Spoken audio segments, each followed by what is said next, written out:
Reefer, Lee, Bret Ernst, motherfuckers in the house. It's Wednesday night. What? Rapping, dropping, knowledge, reefer, fingers, up your ass, in your eye, lick it, flick it, stick it. Go ahead. What, you bad motherfucker? June, July 2nd. What? Yeah. We're eating, we're smoking, we're living, we're breathing, you bad motherfuckers. It's a church. It's a church of what's happening now. What? What? That was fucking dope, Joey. What? That's why we left. What? Black people. Chinese people. Polacks. Fuck it. Set The it church off, of what's happening. Way to set it off there, Joey. The fuck? We're all in this combubrated here. Welcome to the church of what's happening now. Welcome my guest, Bret Ernst, the main man, the co-host, the Jew with the fucking flu, Lee Syatt, that bad motherfucker. Lee, you sick? No. No, right. he's looking like a doctor. Look at him. He's looking good. He greased his head till he's ready to go. God, Joe, I'm so fucking glad to see you, man. I'm telling you, I'm happy to see you, Bret Ernst. I love you, man. You're you the too, best man. fucking guy. I've known you since, I think, You were 99. a kid. You were a fucking baby. You were coming out. Your eyes were big. Yeah. You were the same eye. But every time you heard music, you started dancing. You were like Don Henley's girl. And But what? It's simply irresistible, dude. You're the only guy I know. I love you. You drink, smoke, and eat weed at the same time. I ain't fucking around. By the way, cherry cannabis quencher for you motherfuckers leaving the gym and drinking Gatorade. Fuck you, all right? You came in, you put your backpack down, and it thudded like you had a rock in Like there. a bag of shit. That new medical marijuana store, they ain't fucking around. They gave me a joint with hash in it. They gave me weed. They got espresso beans. I mean, I got fucking everything here tonight. I got chocolate-covered fucking espresso beans, cocksuckers. Look at this. They're the best thing Fucking with chocolate amazing. with weed in it that I've tasted. Unbelievable. Can't taste the Unfucking weed. believable. We ain't fucking around here no more out in Cali. If you motherfuckers telling your friend's story, like, I'm growing weed in my basement, suck my dick. You're in no danger. You ain't doing what we're doing. So get your shit together. Get your fucking plane ticket and come on out to Cali and hang. What the Dude, we fuck? got fucking weed water. We got weed fucking water now. It's crazy. There's water. There's weed in the water. Or better yet, water in the fucking weed. Oh, we're here. It's a beautiful day to be alive.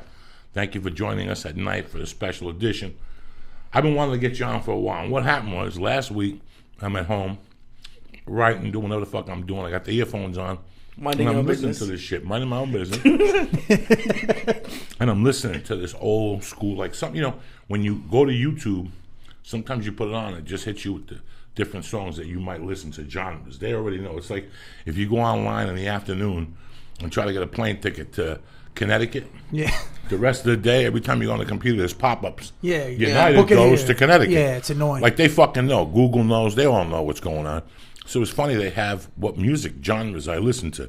And this page had like Black Label Society, had Black Sabbath, it had like Bush, and in the corner was Let the Music Play. Yeah, Shannon. By Shannon. And I go, I haven't heard that in a while. And I played it for a little while, and then songs pop up on the side from that era. Uh-huh. And my favorite song came up. No, you like the other Shannon song. I always remember that No, too. but I like the other. Not Let the Music No, Play. her but other one. Must Be the Music. You like Must Be the Music. That's turning me on. Must be the music. But you So- also like the other one she did. That you told me you like that one better than Let the No, Let the Music Play is my. Let the Music Play between me and you guys That's- is the reason why I didn't go back to Colorado in 1984. Was that song? I went out to a club with my friends. I was leaving like 3 days from that night. It was like a Saturday, and I was leaving Tuesday. And that song came on. You heard that? Dun, dun, dun, dun, dun, dun. And I was watching this girl dancing. Yeah. This song reminds me of. I love this song, dude. This is So what year is it? February of '84. I'm at a club. I got like an 8-ball, a couple Quaaludes, and I look up and I see a girl just dancing to this, and she's just the way she was moving. And I looked at her moving, and I go, "It doesn't look like I'm going back to Colorado." And that was them it. fucking Gentiles. Look at these Puerto Rican chicks dancing. You know those city clubs when you go into the city. You Well, I see wasn't some- clubbing back then, but you know. You weren't clubbing back then? No, Now, no, where I did was you just- grow up? I Okay, was- let's straighten this. You were from Jersey. Well, I went to 15 schools, man. One high school in Fort Lauderdale. I went to Plantation High. I spent 6th, 7th, 8th, and almost started 9th in Passaic, New Jersey. That's where I spent all my middle school year. I was born in Princeton, but I moved around a lot, man. As a kid. Yeah, single mom shit. But when I grew up in North Jersey, when I was up there, this is when all this stuff was going on. And I lived in Passaic. What year did you graduate high school? 90. So I'm 8 years your elder. Yeah. It's crazy. Like, people say to me, well, you know, Joey, you always listen to rock music. Listen, man, when it comes to music, I listen to everything. There's some opera shit I listen to. You know, I heard some fucking Russian heavy metal a couple weeks ago. That's tremendous. It's really kind of weird driving with you. Like, where did we go? It was either the Ice House or San Diego. I think it was San Diego. And you were playing, like, these, like, female singers that I would never have imagined you liked. And you knew all the words. Dude, I love that shit, too, man. Well, my music's 70s, like all that 70s divorce music, like fucking Barry Manilow, The Carpenters. Then throw in all this stuff, freestyle. And then hip-hop from, like, 82, 83 to about 97 is usually all in there with some of the newer stuff. I'm not too crazy about a lot of the stuff, you know what I mean? No, I'm like you. I like Nas. I like Nas, Biggie. You know, this new stuff. I don't know what Drake sings. I don't know what T.I. sings. I don't know what anybody fucking sings anymore. I just know those guys. You know, I have moved on or I got older or whatever. But it's funny because in high school, on a Tuesday, I'd be at a Judas Priest concert. But on Friday, I'd be at a club dancing with a bitch, a chick, you know, that I just met. Well, see now, but see, you would be, well, you're still older than my older brother. But when this shit was popping, that's when New York was popping. Wow, man, that was a good time, man. Because I remember like being a kid and in Third Ward Park, we had a stage there, and there would be kids breakdancing, like coming in from the Bronx. Because you know, we were pretty close. You know, well, actually, I wouldn't say that because you were closer to New York City than I was, right? Because you were right there. I was right there. Yeah, I was right there. Because all my family's from where you're from. North Bergen. North Bergen. Well, they're from Bayonne or Jersey City. Yeah, same shit. Yeah, same area. Right down Bergen line. North Bergen and fucking Jersey City are the same fucking town. It's only, but North Bergen's huge and Jersey City's. And I used to hang out in Union City a lot. A lot of Cubans there. Cuban. Yeah, that's a second Cuban population. Next to Miami, right? Next to Miami. But it's funny that when we met you, I don't know, one day we're outside talking, and then you started doing your roller skating bit, which, you know, it's really weird to watch it. You had a roller skate. Like, I didn't know what the fuck he was talking about. And I watched him one day, and I'm like, oh my God. Well, here's what happened. We drove down to San Diego, right? And we were doing a gig together. I was opening for you. And you were like, hey, come on, let me ride with you. So we started riding, and I had my Ford Escort at the time. So I had my tape in, and I'm like, you know, you were from Jersey. I'm like, you love this shit. And I mean, literally, bro, I just kept popping tapes, and you're like, that's my shit. I love all that And shit. we just went down, had a fucking great weekend, came back. And then from there, because when I first met you, you used to do, this was what's great about Joey, man. We used to have the pop-ins at the Comedy Store, and he would host. And like, when you were a young comic, am I in the mic? Yeah, right? When you're a young comic, like I used to come, when I first got made, when I got my button, I used to go down there and just put my name first on the list, right? But when he was hosting, he would go, I'm like, hey, I think I'm first. He would go, hey, I don't go by the list. And he just wrinkled that fucking thing up. But ever since that weekend, he's like, Bret Ernst, you're on next. Bret Ernst, you're on next. No. Names on first. Yeah. And then the guys from the list. But see, you ran the show right. Yeah, I ran it. Because you wanted to put everybody up that I you tried knew. to run it the best that I could. But you did great. No, it was You know, it was then the way Dice to do it. comes in and does 45 minutes, everybody's fucked. Yeah. So What is this, the open mic or? Yeah, there's an It's the open mic, poppin' at and the then there's a concert. poppin' at 10. Okay. So the poppin' at 10, what happens is basically this. All right, so the open mic ends, then a 10 o'clock host comes on, and then I bring up the pros. Okay. So let's say Bret Ernst, poor Bret Ernst signs up at 2 in the afternoon. And I'm first on the and list. he's Doesn't first on fucking the matter. list. Let's pretend he gets there at 9, and he's fucking around talking. 9:45, I go outside, I go, Brent, you're up first. Fucking 5 to 10, Eddie Griffin. And Dice would pull up. And that means everybody's null and void. I would talk those guys sometimes into going after the first 3 guys. But that never. I mean, that was Let a different, the first 3 guys That go was up. a different time then, man. Because you know stores run a little bit tighter now. But that's when it was fun, man. And then you brought Joe in to see me. I remember he was out in the hall. And you gotta watch this kid. Yeah, we had a good time. And then that's when you guys bought me a shot and said welcome to the. We did the thing in the kitchen. We did the thing in the kitchen. And it was that was it. I was in. And we've been friends fucking 14, 15 years almost. And it's fucking crazy how long everything. So when did you get here? You got here in 99, yeah. But I didn't get my butt until 2000. And I got here in 97. And it's amazing that I'm still fucking here. Like, I sit here sometimes and it goes, unbelievable. It's 2014, and I walked into this town on a Monday night, January 29th, thinking I'm going to be here for 6 months. I swear to God, I have no reason to lie to you guys. When I went to eat at Acapulco, yeah, the one that's where Happy Endings is now. On oh my La Brea God, you're right. You're right. Yeah. Oh shit, I forgot all about that. Yeah. But the other one was better. The one in Silver Lake is a lot better. The Acapulco over there. Yeah. If you stay on Sunset and you make the right by the movie theater, that Acapulco is a lot better. I would go there fucking 4 days a week for the buffet. They had a Mexican buffet? Oh, delicious Acapulco. Delicious. I don't know how it is now. This is fucking years ago. But see, we would sit out in the parking lot. It would be like you would be there, and then Luca Palanca and Ricca was there, and Schubert, and Rogan, yeah, and just everybody would just hang out, and it felt like that you were it seemed like a little neighborhood type thing, Everybody was back there, and then it was always packed back there, and man, it was a good time, man. Yeah, when I first started listening to the podcasts, I was really jealous because I had just moved here, and work friends are work friends, but like, it's kind of hard to make friends when you first move someplace, and it felt like listening to the stories that people at the Comedy Store had like an immediate way to make friends. And work friends, you don't really want to hang out with them that much. So like for the first few months I was here, there was no social life, and I would listen. I was jealous of you guys hanging out all the time. So it's cool. Yeah, no, and we all bled together too.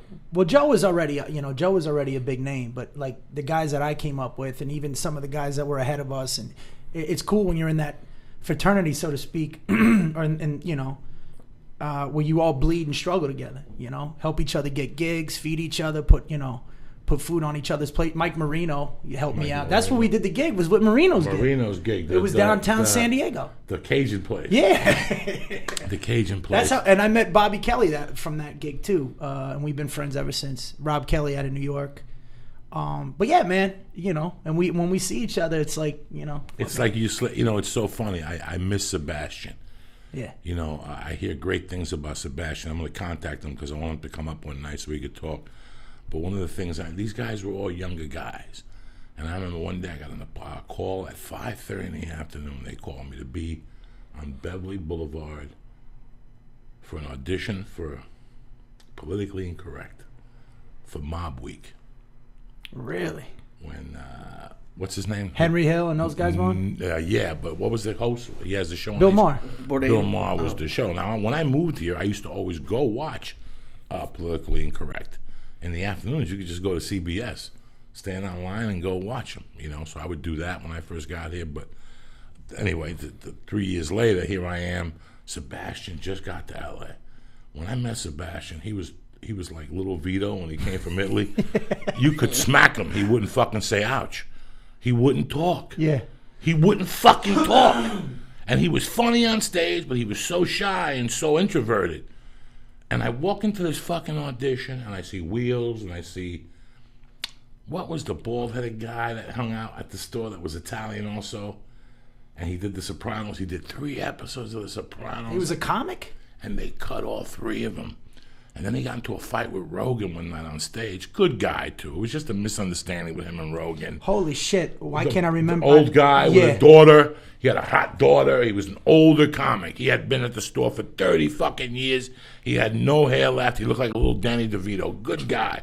And one night, I don't know what happened, I saw him there. Shit, who the fuck? Sylvester Stallone's brother, the guy that got hung in fucking Goodfellas, the guy that got hung in the meat thing. Yeah. Frankie Carboni. All these Italians are there. Stette bon. And you're auditioning for $350. You're auditioning for Mob Week promo. It's the promo to Mob Week. And when you get there, they go, as soon as you get to the audition, they go, bye-bye. It's all improvised. Pick a partner. So I see Wheels is talking to Sebastian, and they're all mixing and matching. And she comes out and she goes, Joey Diaz. I grab Sebastian. I grab him because I know he's half a fucking deaf mute, and I could just poke him to get reactions out of him and shit.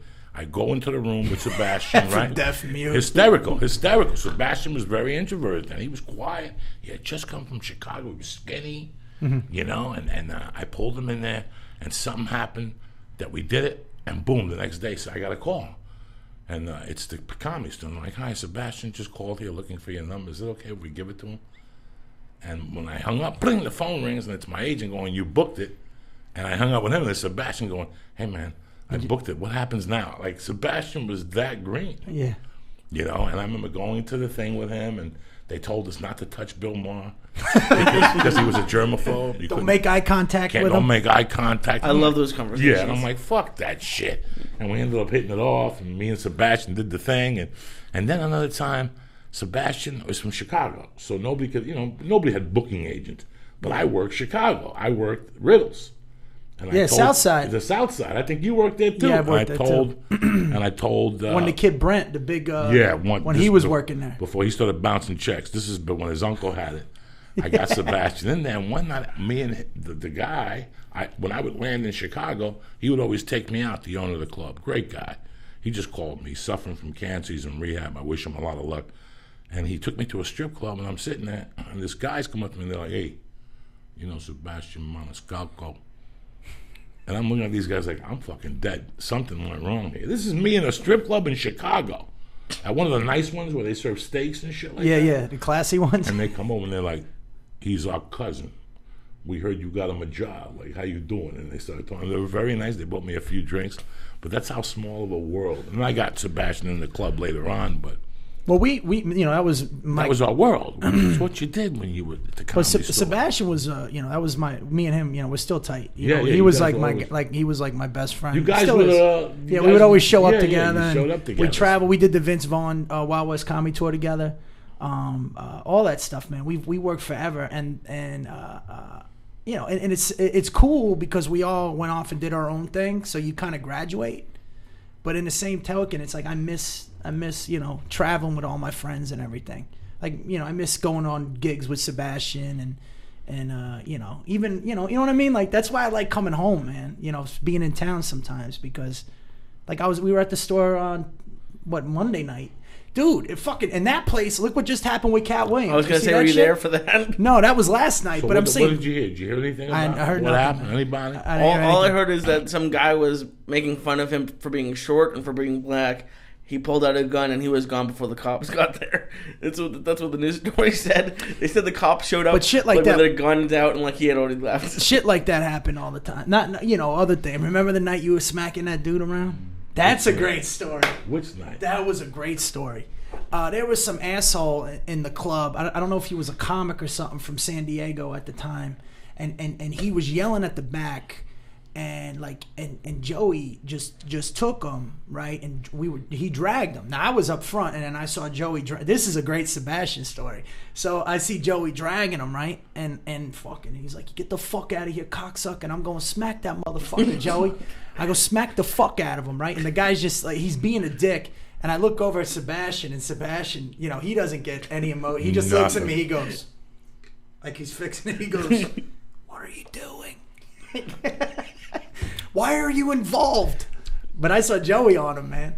It was. Do you remember that night you were pulling that dude out? And Well, you put him out on the sidewalk? that was like a saga. That was like a fucking. Yeah, that was an ongoing thing with this kid, though, right?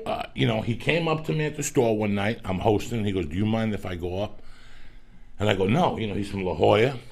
I don't know what his, and we ended up being friends. Years After later. that, yeah. Like years later, it was a situation with three of them. It was a 3-on-1 situation. That's why I had to take it to the extremes. So the first guy went up. The one guy went up, and I said, "Don't touch the mic. Do me a favor. I'm gonna put you up, but do me a favor. Don't touch the mic." We think this is the first thing this fucking jerk off does. Touch the mic. Touches the mic. Mic breaks. Oh. Then he goes up on the stage, and he decides to do 10 minutes. How long were you supposed to do? 3. Oh. He's a pop-in. He's not like a... He's a pop-in. Yeah. All right. The early... Yeah, the early. So he comes over to me like, I go, "Dog, you want somebody?" And he has fucking attitude towards me. Like, "Fuck you, man. What are you going to do about it?" And I remember, it took everything I had to walk up to the stage to bring up the next act. But I kept watching him from the stage. Like, he's not leaving. And I fucking brought whoever up, and I went after him, and that's how it started. And he, fuck you, no, fuck you, and fuck you, and fuck you. That's how it started. And I think there was a pushing match, and that was the end of that. And then the following weekend, they came up to the muscle me, like, fuck you, motherfucker. Oh, really? You got the wrong guy. And something happened that night, and a waitress got involved, and they were going to call the cops, and I had to leave. So that was the end of that. So there's a rumor going around town that they're looking for me. And that's my world. That's my fucking world. I didn't know. All I saw was the door fly open and him dragging the fucking kid out, and then I didn't see the other dudes because we were all like looking for, you know when you're like, all right, and then it's almost like we got. But that was in Hollywood. Yeah, this was in Hollywood. This went all the way down to La Jolla. Yeah. So I get to La Jolla on a Friday, and the manager comes up to me and goes, listen, there's a word on the street that they're coming here tonight.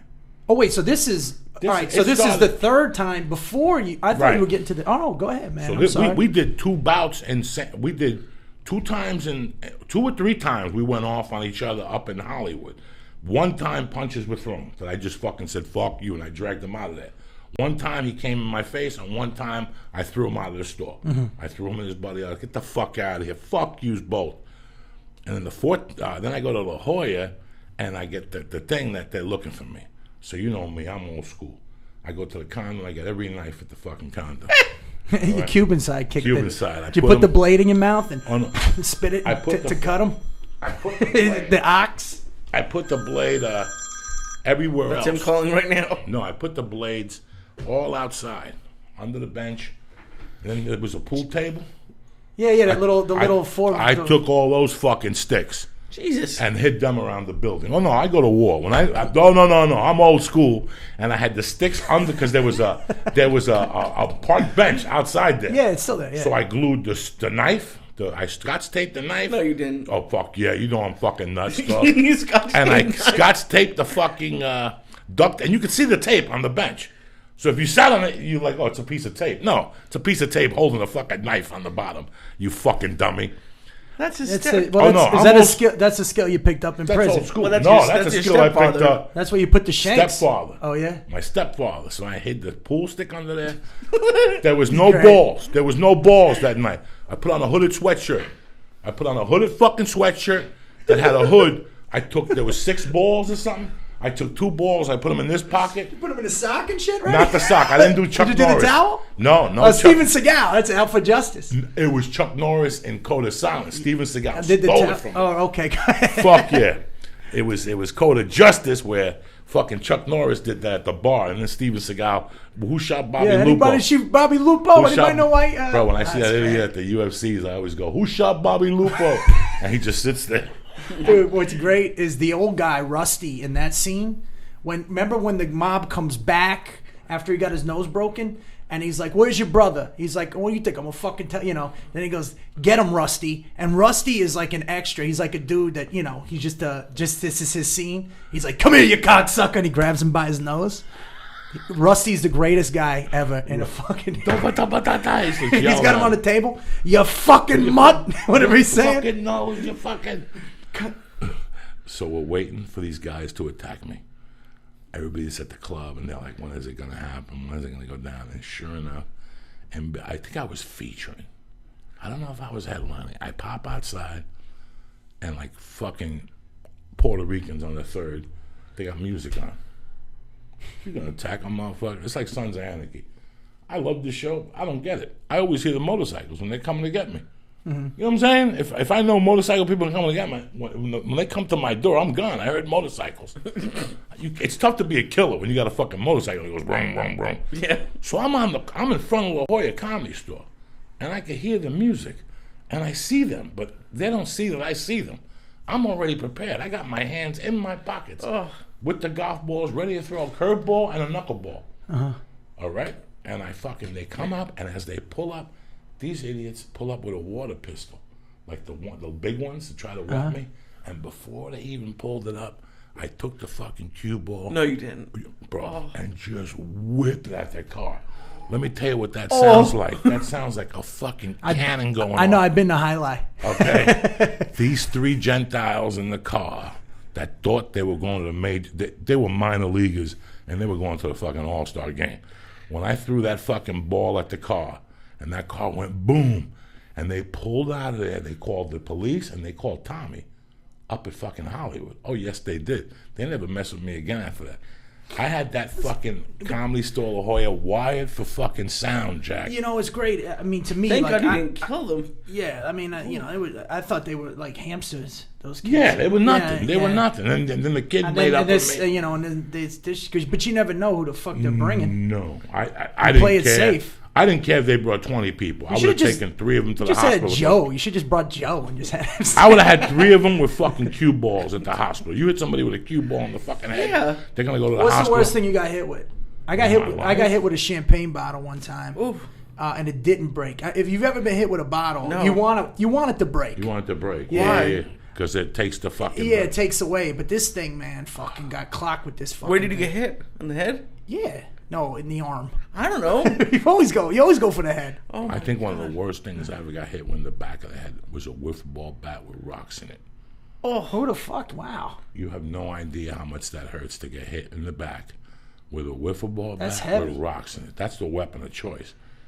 That's a tremendous My weapon. grandfather used to drive around like with those old man weapons, and he had like an axe handle like this big. I talk about it on my act, but he had tape at the bottom of it, like for grip, and a fucking nail. Old school They shit. didn't fuck around. No, you can't fuck around. But I remember thinking like, you know, what the fuck? How you hit them? They always have that trick, like you hit them and you fucking rip them with it, you know, like with the nail. I'm a hanger guy. I always have hangers in the car. Like if you have a T-shirt on a hanger. A hanger? Like the dry cleaning ones, like the metal Always ones? have the metal one in the car. And what you twist do, it? you untwist that shit. Oh. And you wrap that motherfucker up and you start hitting somebody at night with that thing. They don't know what it is. They don't know what it is. I don't care if you know Jeet Kune Do, Jiu-Jitsu, Karate, Kung Fu, anything you fucking know, you can't stop a motherfucking hanger coming at you. Well, okay. There's no fucking way you're even gonna see a hanger coming at you. An unborn fetus. I'm coming at you You going can't like this. stop. You can't I'm stop coming the at you hangers. like this. You're not seeing a hanger. Just for the sake of an argument, because this is so out of my realm, you bring all this stuff. What if the guy has a gun? Then you're fucked. Then you get shot with a hanger in your then hand. you're done. Oh my God. That's when you got to posture your way out of a fucking situation. You know, magazine. One of the hardest things you can hit somebody with is a magazine. If you roll the magazine up real tight, hit them with the butt of it. Oh. It's like hitting somebody with a fucking brick. A Vogue magazine, fucking to the head like a shaft. I'll tell you, that champagne bottle hurt like a All that, motherfucker, bro. man. Anything hurts And you heard it. It went when Kong, you're out at like- night getting like fucked up. Kong. It all hurts. It all fucking hurts, you know, when you're out there getting fucked up. So All my shit always happened in the club, man. I used to work in nightclubs. Before I got into comedy, I was for like almost 2.5 years. I promoted clubs down in Florida, and Club Boca I worked at forever. Then my whole crew went up to Atlanta, opened the Gold Club up there. And they got in a lot of trouble back in, like, I don't know if you remember all that Gold Club scandal shit. yeah, they were in a lot of Yeah, trouble. those were the guys that I used to work with. There were a lot of those guys were my friends, but I was always in those nightclub scenes. And then, you know, I would, you come in on your nights off sometimes, or, you know, go somewhere else, and somebody would, you know, fucking try you with just, you know, try to beef with you over some dumb shit that that has nothing to do with you. No, it's you know, listen, man, I grew up really weird. Like, I saw a lot of shit, but I also had my stepfather who was by the book, and he hated going out. Like, he was a killer that hated going out. And he used to tell me all the reasons when you get older, don't go out at night.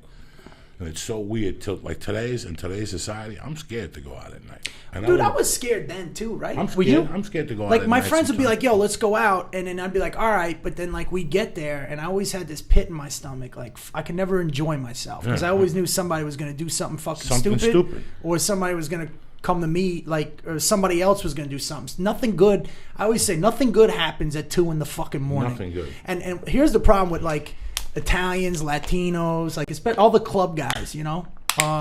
Any guy that wears like a sweatsuit with matching sneakers and like think that's a fucking outfit to go out in, these are the type of guys that after the club closes, they can't go home. Hey, what should we do? Let's hang out in the fucking parking lot. Then you're in the parking lot till like 4 in the morning or 3:30 or whatever the club closes. In New York's even because nothing closes. Then you go eat. Then you go eat, and now and your chances keep increasing of something happening the longer you stay out and the bigger the group. And fuck, man, but I still went out like a dick. And I was always, anybody ever tells you that they weren't afraid of that shit? Oh, I don't know, because there's maybe, I had one friend I think just loved it, but is lying.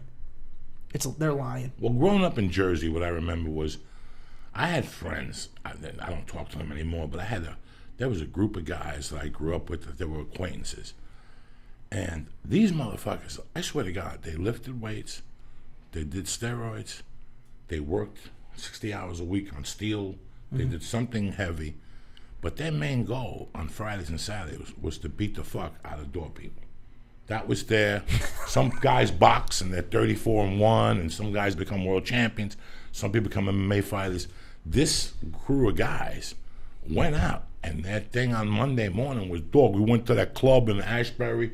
We took out the whole fucking security system, and you're like, what the fuck? Let me ask you this: when you were clubbing, was Danson's around in Palisades Park? I think, or Chicago's in Lodi. Did you ever go there? You ever go to let's see, the other one, Joey's in Clifton? I'm gonna tell you what happened, and you're gonna. Or were you were Bridge and Tunnel? You were always in the city. I left in '82.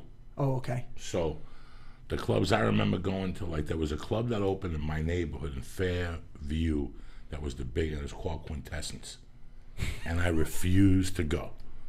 Like, to this day, people are like, I saw you in Quintessence. No, you didn't. I never went there. I fucking had my pride.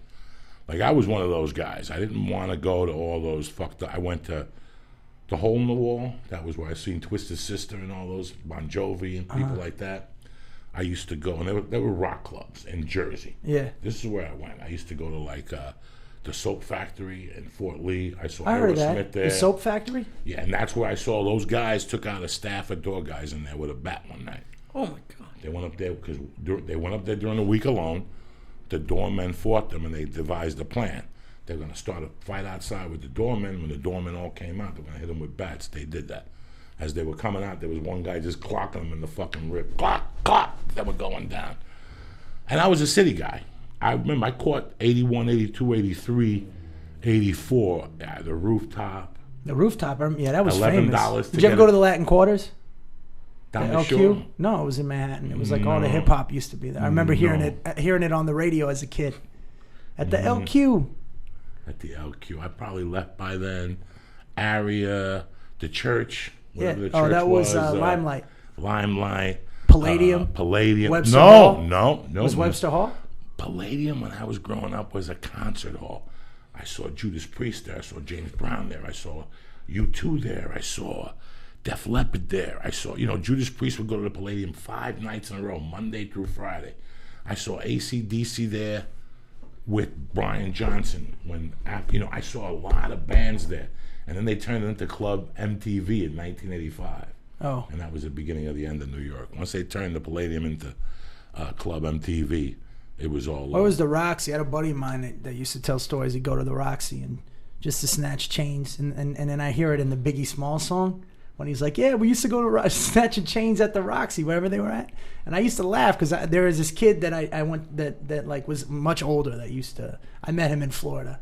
I don't want to say his name, but he told me, yeah, kid, I used to go to the Roxy and snatch chains. I remember like, yeah, I remember like those big thick ass fucking rope chains and stuff. I'm like, all right. And then I heard Biggie sing about it, and I'm like, all right. maybe he did. Maybe he did it with Biggie. There's a book out right now about the New York scene in the late 70s, early 80s. Jerry Rocha gave it to me, but I lent it to Felipe. And I can't remember the book. If you get it, I'll get the name from Felipe. It's amazing. And those nights you had 5 boroughs. And every borough had fucking music. Somebody was at the borough, And when I was a kid, we went to see Jam On It. Nucleus. I went to see them for $15 with Prince and Sheila E. Sheila E. was dope. May or June of '84 when the movie first came out. See all that Judas Priest stuff? I don't know. This is where I'm at right now. That's like my cousin used to. Fuck, man. That's how I got all into this stuff, man. So I would go to a rock club during the week. Like, I listened to Black Sabbath. I listened to Led Zeppelin. But once the weekend came, those idiots that, fuck disco, dog, we're going to listen to rock. And they would sit there and... Do you mean the last party, Studio 54, Disco and the Culture of the Night? Is that it? What's that? The last party of the book. book. Is that the name of the book? I don't know. No, that's okay. Not it. I think it's like New York something. I'm not worried about. You know what song was Last Night a DJ Saved My Life. I can tell you, in the mix. I can do it, in the mix. Well, if you get it on the double. In the mix. But I also to me, like the best music I heard, like the best dance music, like was from 81 to when I left in 85. To me, those are great years for me, you know, because I was a kid and I went out and I, you know, like the song, I've heard it 10 times in the last 3 days. And it was my fucking song. Like I would cry when I heard that shit in the summer of 82. Don't You Want Me, Baby by the Human yeah. League. I was working as a waitress. All that shit was when I was going. I remember going to a club. I don't remember what the name of it was, but it was 3 floors. And one of the ways you get down was through a slide. Oh, really? That's how you had to get down. So like the bottom floor was a bar, and the medium floor was like, I forget what the design was, but the 3rd floor had the design of like an island. Like you were in an island. And I remember that my buddy took a Quaalude. Darren Rago, I'll never forget this. It was the summer of 82. And we would go out dressed, but you could wear sneakers in those days. We would wear white sneakers, Nikes, not Nikes. Yeah. Well, there was Pony! Oh, ponies. Pony, white on white, bang! By the way, ponies was Jim McMahon, I think. And if I'm not mistaken, I think Walter Payton did ponies. No, Tony Dorsett had ponies. Walter Payton had Ruse. Ruse. The fucking one with the zipper. Ponies were the shit. Ponies. You either wore Adidas. With the fucking V, the big ass V. White on white, black on white Adidas. That's and you were allowed to clubs. I got Adidas on too myself. Rocking the brand new Shellys. We don't fuck around here. That's how old school we are. I don't fuck around. I love my Adidas and shit. I'm old school like a motherfucker. But I'll never forget we were on the 3rd floor and we're looking for him. Where's Rago? I don't know.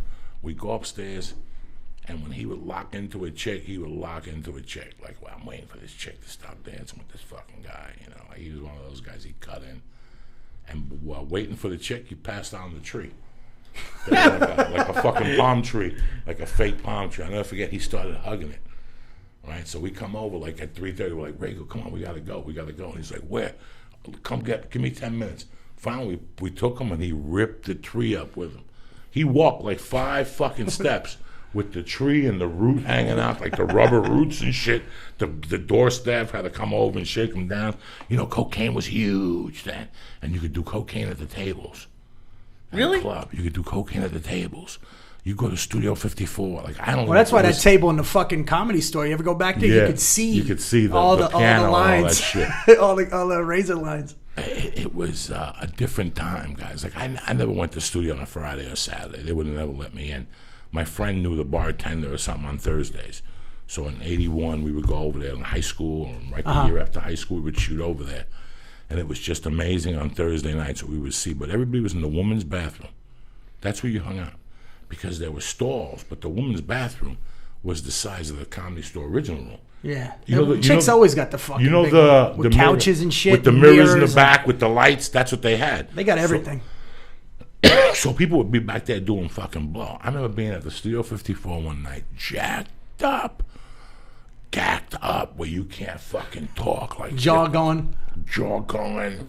And I had not one dime on me. Not one dime. Like I had spent my last money and I lost my friend. Like I went there with somebody who had dough and we had dough and I had a bag of blow. So he was buying drinks and it was my blow. I lost him.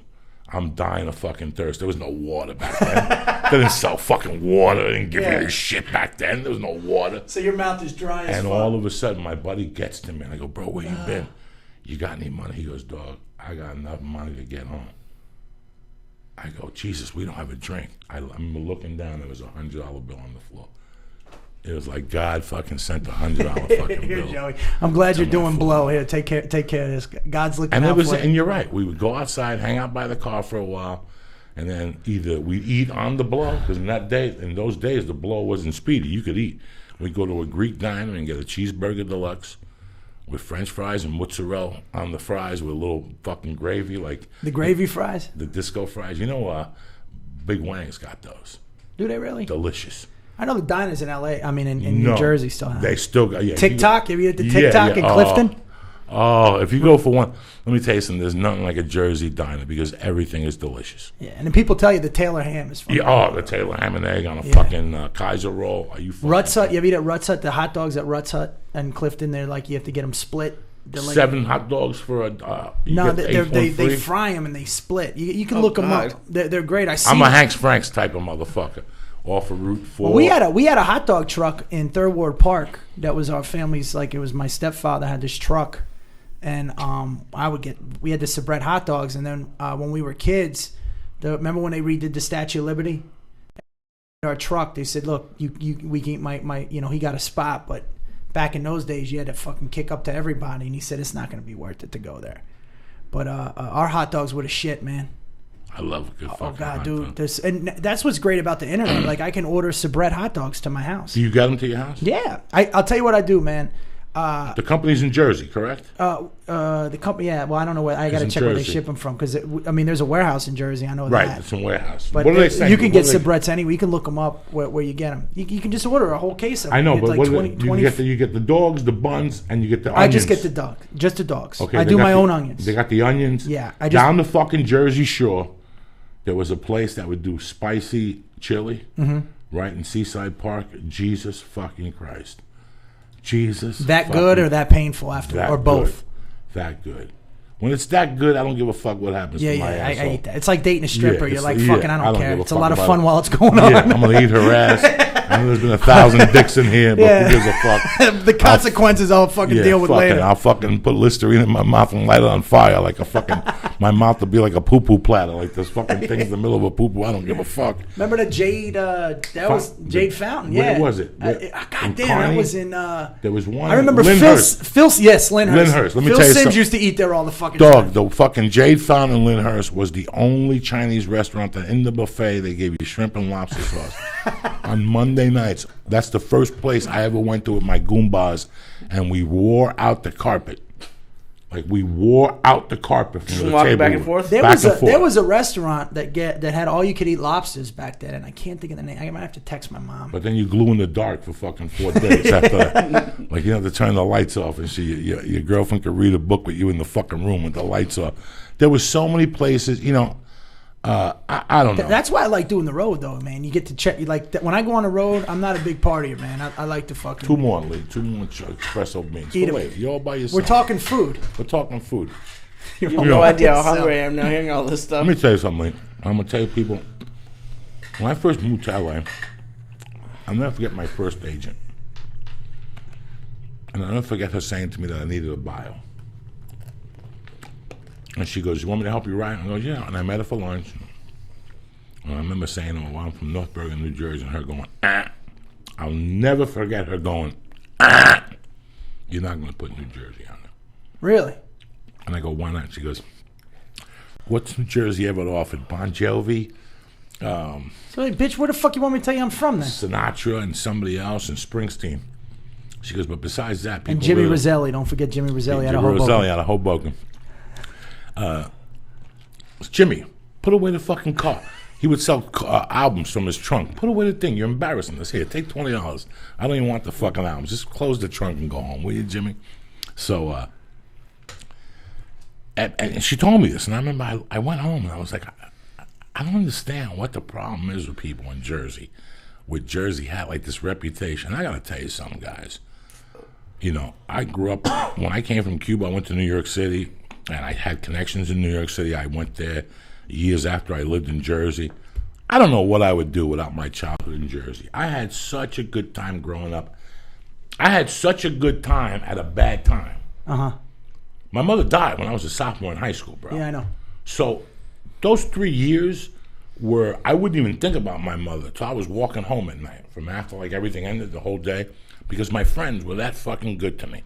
Like I had that much fun. There's a lot of distraction and fun distraction. A lot of shit to get into. I sit here sometimes and I go, the pain I was fucking in at that time, the pain that I was in, and how much I laughed. You don't realize that shit as a kid, man. Like for me, I know I lost my pops when I was like 10 or 11, and as a kid, you don't know how to filter it. You know what I mean? And I look back now, like looking at all the shit I got into, especially like 5th grade, I was always getting suspended, and I'm like, dude, I'm fucking acting out. But they didn't know anything about really. There was no real psychiatrist back, like nobody to talk to. You know what I mean? So you start running around. No, it's not a gunshot. It's fireworks. Okay, I thought he farted. I thought it was a fuck. I didn't give a fuck. I was just looking at Lee like, damn, coming that must be fucking protein shakes or something. No, but like, you know, you don't. So I would. That's why I loved getting in trouble as a kid, man. I was a bad little kid, man. I stole a car in middle school. Fucking robbed the book fair. Remember the book fair, 5th grade? They brought all the books to the school and you go around. I volunteered to help and shit. Me and my little brother would like dress up as Boy Scouts, collect money. That was a fucking strong thing. That was real strong. Because like, here's how my thought process works. We see the kids in front of the grocery store and they're just throwing fucking money at them, right? And my thought process is, how the fuck do they know they're Boy Scouts? They don't, right? How the fuck do they really know? You don't check a Boy Scout's credentials, right? So there's this fat kid, Seamus. He was like Cartman, you know, from South Park, where his mom just gave him everything, right? Everything.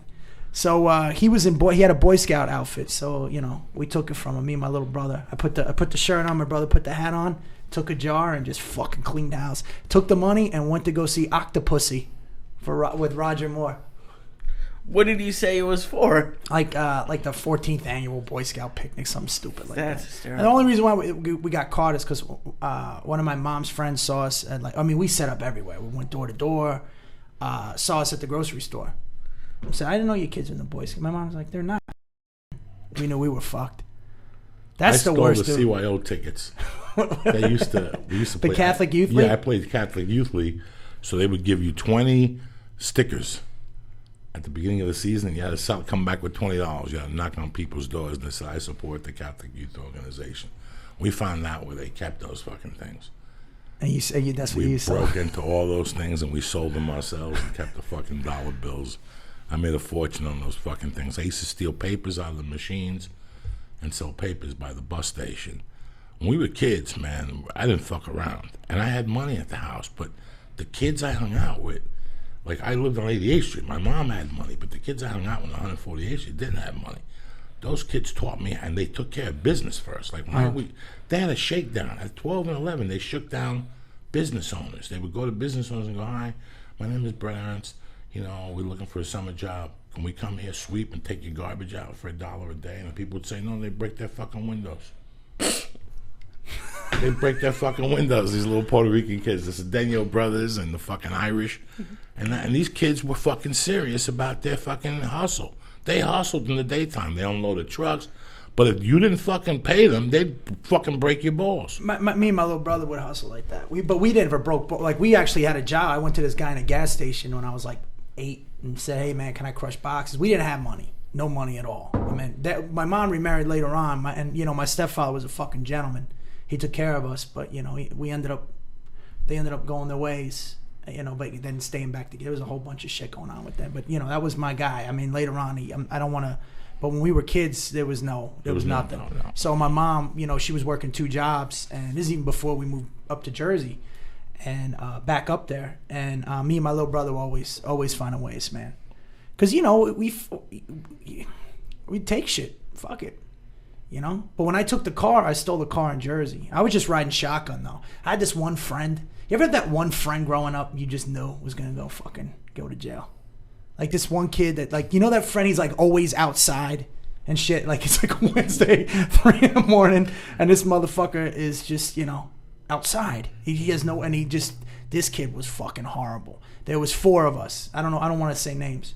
But there was 4 of us. Me, my buddy Al. When you say Al, I'll say his first name. This other kid, Matt, and Steve. And Matt and Steve, they both ended up going to prison. They're still there, from what I hear. I think one of them got out, but there's a famous story in Passaic that if anybody here's listening, you'll know it, where this fucking kid stole an ambulance. Where the ambulance pulled up, we were all at the Quick Check. It's still there on Main Avenue, across from Friendly's. This fucking kid pulled up, got out. The ambulance driver got out, left the keys in. Right, this kid fucking jumped in and just took off with the fucking ambulance. It's the greatest thing you've ever seen. How old were you? 12. Oh my God. Then we had this thing called Mickey Music. This is a great thing, too, because what he was saying, like, there's so much shit that would just happen. And we were on Main Avenue, and Mickey Music was all the way down. And we were hanging out because we bought Herbie Hancock's Rocket. Remember that song? And then I bought Run DMC, Tougher Than Leather, I believe. What's the one with I'm the King of Rock? Duh. Right? So we bought the King of Rock album, and we were all hanging out, and this dude fucking gets nailed by a car, right? Fucking nails him. And we were all like, oh shit, right? The guy gets out, he's like, I'm sorry. Dude's leg is mangled, right? He gets up and just fucking pieces the guy that just... boom! It just hits the motherfucker. And we were like, yeah! Everybody was cheering. He's trying to fuck him up. The dude that hit him starts fucking the guy up with the broken leg, man. After he's on the ground, the guy ain't going nowhere, and it just fucking, De Niro kicking him is, what does Simone say? Doing the De Niro windmill, right? Just stomping him out, man. We were fucking... It was crazy, and then the cops come, everything, and then the thing, you're just sitting there going, all right, what do we do next? We used to see shit like that all the time, man. It's really a crazy life, and like I said, I had no regrets about growing up in Jersey. All that shit, and you cannot explain to people. Like I for years, I would be very embarrassed about my stories. When I first moved to Aspen in '83. I met people, and I would go to parties, and they would tell me their stories about Minneapolis, where they grew up, and I would go, oh, and I would just throw little things out and watch them crumble. Yeah. Crumble. And this is the 80s. Why do you think that is, though? See, I tell people stuff, too, because South Florida was fucked up, too. Yeah, and South Florida. My wife, again, she's a girl, but, she doesn't know, even her friends, she's like, I don't know anybody that went to jail. And there was, two of my fucking groomsmen, and then there was guys one of my best friends just got out. And she's like, I don't know anybody. And you start to wonder, and then Sebastian doesn't know it. There's so many people that don't have this shit. Why do you think that? Do you think it's because so many people are just concentrated in one area that it's so fucked up? Or do you think, or do you think it's you understand what I mean? Because people really don't have these fucking stories. I remember when I first started dating my girlfriend, my wife. The 6 months, I came home one night and she just broke down, Terry. Terry just broke down one night. She goes, I don't even know if you could still live here. She goes, I've never met a person with this life. She goes, the phone rings at 3 a.m, and it's Andrew Dice Clay. Yeah. It's Marilyn Martinez. You have friends that call you. They send you money. You call them cocksuckers on the phone. Marilyn would call the house and answer. Rest in peace. Rest in peace. And she'd go, cocksucker. And my wife would go, what the fuck have you done? What, who are these people? And then my friends came to visit me, one set of friends, and we all went out to lunch, and they were sitting there telling stories, and I could see my wife turning pale. And then later on, she goes, how the fuck did you guys... Yeah, it's. But I'll be honest with you, man. That's the type of woman. I mean, at least for me, I liked the idea that my wife wasn't exposed to any of that. Yeah, me too. So, yeah. No, me too. I mean, no, I know you. I'm just. Yeah, I'm not saying it don't. Oh my shit, you guys have been around together forever. 14 years yesterday, I know. And it's like. I remember when you met. It's the weirdest thing that, I won't even take her to Jersey with me. Now, are all your friends still around or what? Yeah. Yeah, nobody, none of them dead, none of them locked up still. Two good friends died. One guy I just told Lee I wrote a letter to a friend of mine in the federal pen. Really? Yeah, I just told you the other day I wrote a letter to a friend of mine in jail. No, you didn't tell me. Jackie Kennel. He just went to jail about 3 months Right. ago. What up, kid? I know shit is rough doing your bid. He's in Lewisburg. It's Fed, right? He's a Fed. That's Fed. And as I was writing the letter, I actually sat down and said, I'm writing somebody a letter in prison. And I haven't spoken to Jackie in a while, but it doesn't matter. I was in prison. I know how I felt when I got a letter. That letter's going to brighten his fucking day. Dude, I just sent my buddy's father 4 books. But you got to send them through Amazon. You can't you can't mail them. You can't mail them. You got to send them direct. So I can't touch them. Yeah. I can't even send them money. I got to send money to his wife, and his wife has to put it in a special account. In the old days, I could send the money order. Yeah, you could send him cash and shit. So, the money order. If he says to me, I wrote him in the letter, do you need anything, let me know. So if he needs a book or something, I have his address now, and I'll just mail stuff to his. If he needs a TV or something, I can mail him a TV. I just know how important this is, mail him a letter. Let me ask you this. I didn't know because my buddies in the Brooklyn fucking Detention over there, center, yeah, right? over there. But are you allowed to send? Because I didn't. I just sent all paperback, but you can't send hardcovers, right? Or do they have a rule against that? I don't. They give you a sheet, and like when you write the letter and go, listen, Lee, if you need anything, bro, anything, just let me know. $50, $100. I don't want you to be in there without cash on your books. You always want to have cash on your books, you know. But sometimes they're like, you know what, man, I really need a cable box, a remote control, whatever, because they have a TV inside or something. They have to send it from the distributor. So I can't just buy it for them at Walmart and send it to them. Right. So I don't know every place, every state. Well, I just meant the fact that they have a hardcover book that could be a fucking weapon.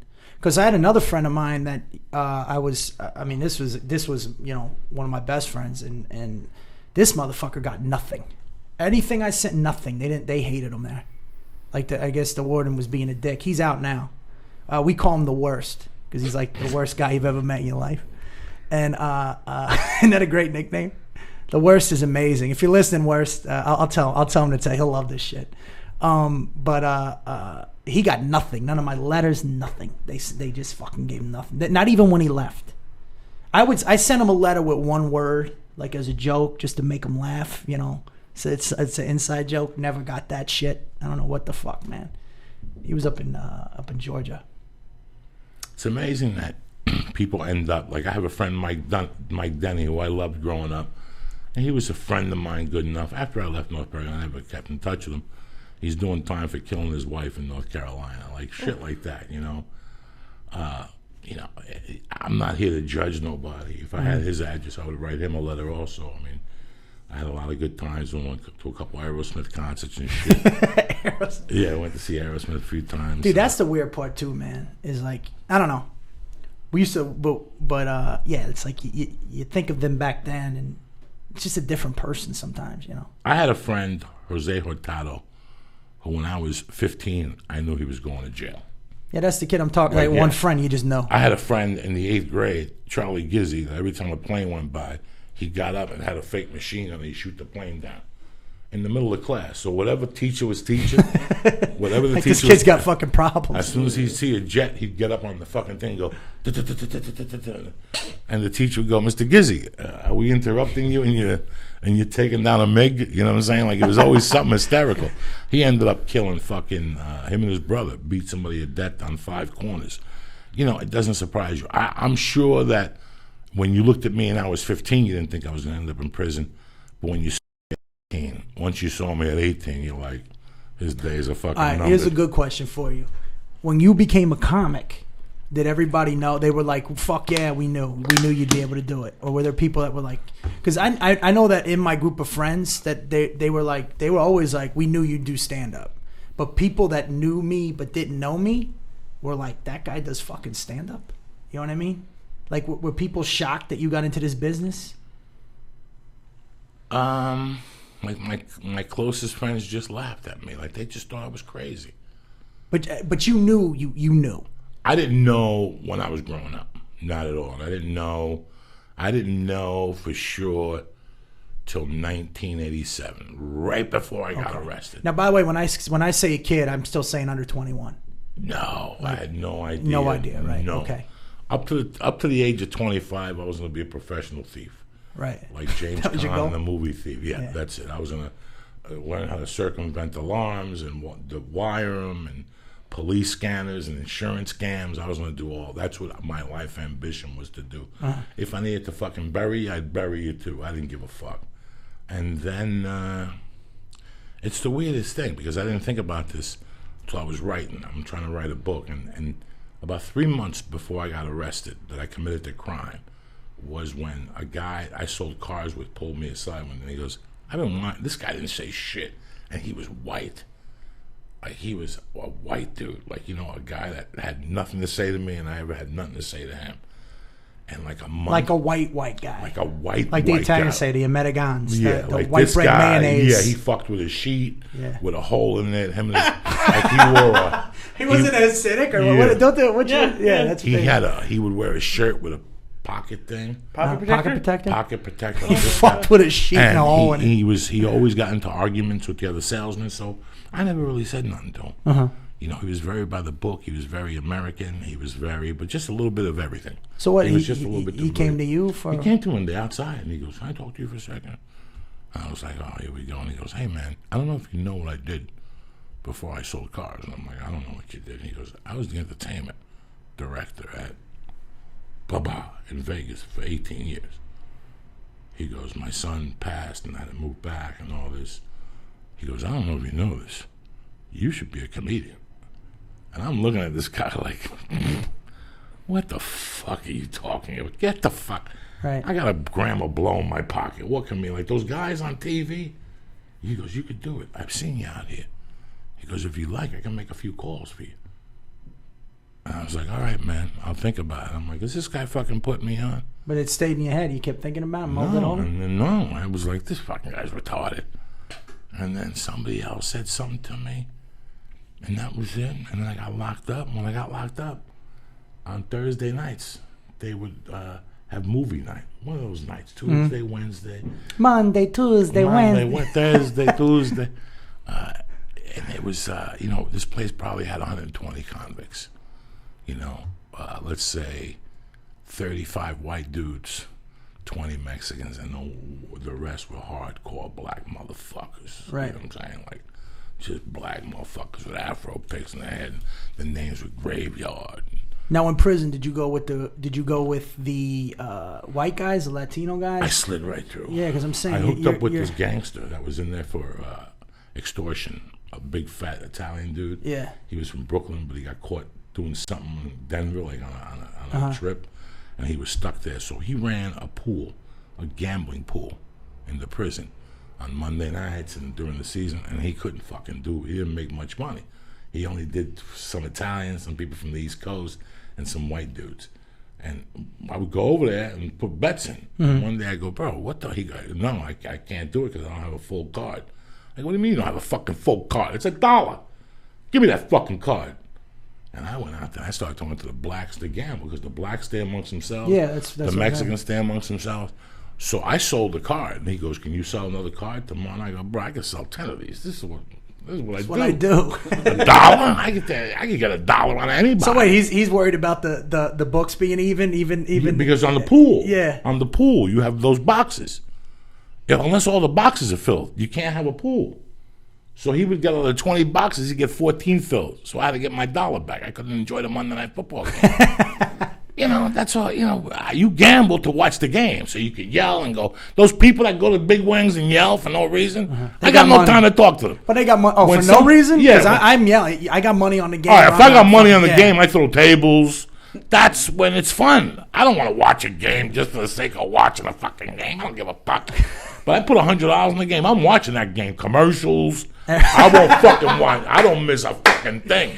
I told Lee I don't have time for games, but I bet $20 on a fight or something. I watch that motherfucker because now I have an emotional connection to it. That's why people when they watch the Super Bowl, like you got to throw something on the game. You got to throw something on the game. But my wife, I'm screaming at the TV. Like she's like, "It's just a game." I'm like, "Yeah, that's what you think, kid." So you have no idea. You know the way, like sometimes you go off, Brett. Like sometimes even Lee goes off, but he doesn't know. Like sometimes I'll break his balls in the car. Lee, eat the fucking edible. Yeah. I woke up at 6. That little thing is funny. When people throw, what's it called, the rant of anger, it's very funny. So I used to work the kitchen, and the black guys would come through and go, "Cuba, what's up? What's up with them ribs? Can I get an extra one?" No, you can't get a fucking extra. And I would tell them the truth. What the fuck do you think this is? The fuck is this? Wait, I got an extra one because I don't want to even fucking get an extra one. Right. Leave me the fuck alone, guy. I love you, black power. Get the fuck out of it. And they would die of laughter. They would die. Fucking Cuba's the shit. God damn. I tell them shit. Go get the fuck. You ain't getting no extra piece of chicken, bitch. Get the fuck out of here. You want a piece of chicken? Yeah. How you gonna hook me up? Go find me the second Earth, Wind & Fire album. And they would look at me and die of fucking laughter. You motherfucker. And they go, you know I can't get that in here. You want some chicken tonight? You're going to have to come up with the second album, Can't High Love. I would torture him, you know. And one day we would watch those stupid fucking movies on Thursday nights. Stupid, whatever, like Disney borderline, like PT 109 and shit. And the fucking projector would always break. Like in the fucking classroom. Yeah. Fucking melt. And after the third time, I went off one night. I'm like, you motherfuckers, right in the fucking thing. I'm like, you motherfuckers, you got money for this? I don't even know what I said. But you ain't got money for a fucking projector? Why don't we all chip in $1 and get a fucking projector? And I went off, and they're like, oh, shit. And the black guys started laughing. So now every time the projector broke, the black guys would start yelling, Cuba, Cuba, Cuba. This is your chance to do stand-up. I have to get up on the table, and they give me 5 minutes until they glued back the fucking film. Hey, everybody's in. And I would go off on the black guys. I'd go off on the men. Look at this fucking half a junkie looking for a cotton ball. Because, you know, the junkies, when they shoot whatever, they have a lid, like a lid, and then they have the water in there, and they have a cotton ball. And what you do is you put the needle in the cotton ball, and you suck it out so it doesn't pick up anything. I don't know exactly the thing. But some of those junkies sell a cotton ball. Like, that's how low in your life you get. Like, dog, I got the cotton ball. And they're like, dog, I'm about to shoot. What's left in the cotton ball? You know what I'm saying? So I would make fun of them for the cotton ball. Just dumb shit. And one day I used to go to his library. And there was this dude in there. He was 5'6". He always wore a hat with glasses. He was the librarian. He would roll his own cigarettes and he would say, Ugats. Ugats. So he was Italian? No, he was a white dude from Buffalo. And I asked him, I go, what's up with that dude? He don't talk. And he goes, listen, when people don't talk, they don't want to get talked to either. Leave him alone. As a matter of fact, he killed his wife and her boyfriend in a double homicide with a knife or something. Oh. So I kept going to the library and just getting the paper. But he would watch the movies. He'd be there movie night. And one night, this guy's like, hey, man. And he gave me a notebook. And he goes, when you get out of here, you should really try comedy. He goes, but I got you this as a present so you could write your jokes. And I go, what jokes? And he goes, so you mean on Thursdays you go up there with no material? I go, I don't even know what material is. I didn't know nothing. Right. I didn't know nothing, Brett. He was filling me in like material is what you say on stage. You didn't know that? And I go, no. He goes, when you get out of here, you better fucking do this or I'm going to break out and shoot you. I forgot the guy's name. I don't know what the guy's name is now. I should write him a letter and send him $10 for getting me into it. But that was my experience when I got locked up, you know. It was pretty interesting. Anybody watch the Transformers is out this week? Yeah. Well, they've been interviewing Marky Wahlberg. And I don't know if you know, Marky like Wahlberg went to jail. Yeah, he went to juvie and shit. He went to juvie for knocking somebody's eyeball out of their head in Boston, in Southie, or somewhere in Boston. Wherever the fuck he's from. And they locked him up for 6 months. And, you know, people think that when you get locked up, I thought I was done. I thought that my life was done because I was just going to go in and become a better criminal, which I did in many ways. You know, you learn in there, but you're not done. It's up to you. And he wasn't done. He sure as fuck said, they asked him, they go, when did you realize? He goes, as soon as you hear that fucking door lock, you know that, he goes, I wanted to come out and make my mom proud. And that was the same thing with me. I let my friends down. I had no family. I let my friends down. I had to do something. I didn't know I was going to do this. I didn't know I was going to move out to L.A., but I wanted to do something for the ones that backed me all those years, for the ones that did send me the $10 when I was in jail. But you felt like you disappointed them. I disappointed them, bro. You don't know what going to jail, you know, people always say, if you have a heartbeat, people always think going to jail is you're going to get fucked in the ass, and people, and black people talk all night, and, you know, it's hysterical, and you laugh. I laughed a lot when I went away. But it's the people that come visit you. Like, if Lee had to come visit me in jail, just me looking at his fucking face, just because I know Lee, and I know what the fuck he's thinking, I would feel bad after Lee left. Because I know Lee's gonna feel bad for a week. But you would feel bad because you're like, there's nothing to feel bad about. There's nothing to feel bad about. Yeah. I'm kicking ass in there. I'm giggling. I'm selling fucking lottery tickets. But I know Lee, and I know how much Lee likes me. I know he would go home and tell his girlfriend, fuck, you know, I think I should borrow money to get Joey out. Like, that's how much your friends to get disappointed. I could do the time. I could still do the time. But I would let so many fucking people down. So it's amazing that you, because you're a very sweet guy, But you understand that, well, Ari is a very sweet guy, but he also had a relative that did time. That's why Ari and me are such good friends. Well, I was on trial, man, and that's where I mean, people laugh and they always say, how come you believe in God, or how do you know? I don't know. I believe in God, but I always say I know the devil exists. So if that motherfucker's there, then God's got to be. You understand what I mean? Because I remember sitting on trial. I did something stupid, like I kicked this kid in the head when I was younger, when he was handcuffed, and then like the state was pressing forward, and long story boring. I'm sitting there and I'm just thinking, what the fuck, man? What am I doing? You know, like what am I doing? But it was a letter I got from a kid named Jose Cosme from the Bronx that I played ball with. Well, what happened was there was another friend of mine that I remember we were out one night and he called me over and he just told me, he goes, you're so much better than this. Like, you know what I mean? And I'm like, what do you mean? And he was a tough street guy. He says, you're better than all this shit, man. You should go do something, man. You don't belong here. You know? He goes, you just don't, man. You don't fit in with us. And he goes, and you ever have that one guy that you're just, I don't know about your friends, but there's always that one dude that nobody expects to be the deepest motherfucker to talk to. You know, that one guy you just connect with, where you'll be out till 6 a.m. talking about life and all this other stuff. So when my friends had opened that club in Atlanta, and I played my first year, I played Division II football, and I wanted to play again.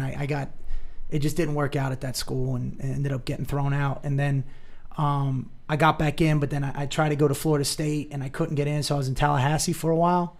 And then when I came back down to South Florida is when I got in trouble, so I couldn't stay there. And then I was on trial, and I thought I was going away for just a year, you know. Just a year. Well, it was county. It was just county. But I'm saying, like, even then, you're like, fuck. But I wouldn't even let my mom. They wouldn't let me plead out, man. I had a mistrial that I was able to plead no contest the next time. But I just remember sitting there going, God, I'm fucking wasting everything. So I had to get a job. I couldn't leave, you know what I mean, because I was on probation. And then, long story boring, I'm working at this club, and they were about to move up to Atlanta and open this club. And they're like, you know, I might be able to go with them, whatever. And this kid walked in that I was friends with a long time ago. And he says, yo, he's like, you ain't playing football no more? He saw me at the front. I'm like, nah, man. He's like, I can get you on my team. So then that's when I was like, then the kid that my friend ended up telling me, he's like, yo, you should go better yourself. So I left that world, right? But he always told me, you know. So anyways, I played 2.5 years up at Long Island University, a CW Post. I graduate, and now this Puerto Rican kid was like, dude, he used to cut my hair with the clippers, you know? Because I got that you know, that nappy fucking guinea hair, Sicilian fucking. So, and then I get the lettuce, and he used to tell me that. So then I come home, trying to figure out what I'm going to do, get this letter, and it's from him. And he's like, yo, I just passed a comedy club, man. And I was thinking about doing stand-up. And then that kind of put me over, and I went to an open mic, and then... Where was this at, in Florida? Miami, yeah. So you started at the Miami Improv? No, I started at this place called Comedy Zone. It was in South Beach. And then I used to work Uncle Funny's and Comedy Corner and all that. That's how I met Schubert, man. And I know Mitch Hedberg had already left. Tosh was about to leave when I started. So Tosh was ahead of me. So Tosh was about to move. Where did Tosh start? He was started in Orlando, but he was in Miami for a while. He used to host like this public access show called Tens. But I knew him in the open mic scene down there. But he was like a big year. 97? Okay. 98? Because I was going to Miami in 98. And I went to the Improv. First I went to Uncle Funny's in 97. Mm-hmm. Dorfman's Room. Dorfman's Room with Jim Florentine. Uh-huh. And Miko headlined one night, and then the next night I did it with Marsha Warfield, the black lady who died. Yeah, of course. She was from Night Court, yeah. So I featured for her, and that was a fucking nightmare. That was just too real for me. Then a year later, Sarah and I started putting me in the Improvs. But I remember when they opened the club in South Beach. That's right. They opened it, and it lasted 90 days. It wasn't even that it was maybe like a half a year. Yeah, but yeah, like it wasn't there that long, yeah. It wasn't. That's the first place I got up. That's amazing. And then you went to Uncle Funny's. Well, then what put me over is that kid that told me that I should do something, and he ended up getting killed. And I just remember him always bucks. You You know what I mean? I found out he got killed later on, but that he always gave me those fucking pep talks like, you're better than this, you know? I ain't gonna say his name because you could Google it.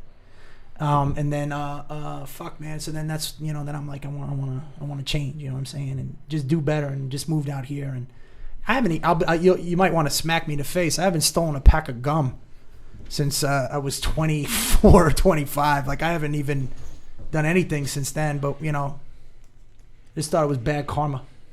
You know, it's funny because you asked me a really interesting question. If you pull this kid's picture out, I'm gonna fucking shit right now. You asked me a really interesting question about people. You know, like when you first told your crazy friends, "Hey, can you do me a favor? Can you drive me into the city?" You know, and they go, "For what?" And I go, "Don't say nothing. I'm doing stand-up." "Oh, that's good."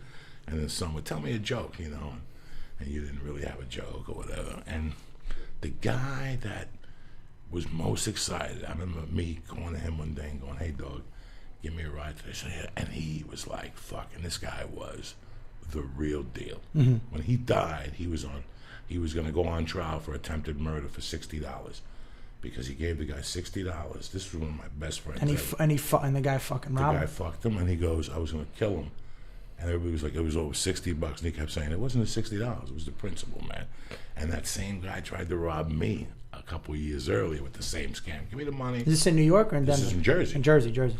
And look at this fucking guy. I mean, as soon as you see him, you know he's a fucking criminal. He won. That was when he took Mr. Second in New Jersey for that weight division. I mean, this guy, I seen him get hit with bottles.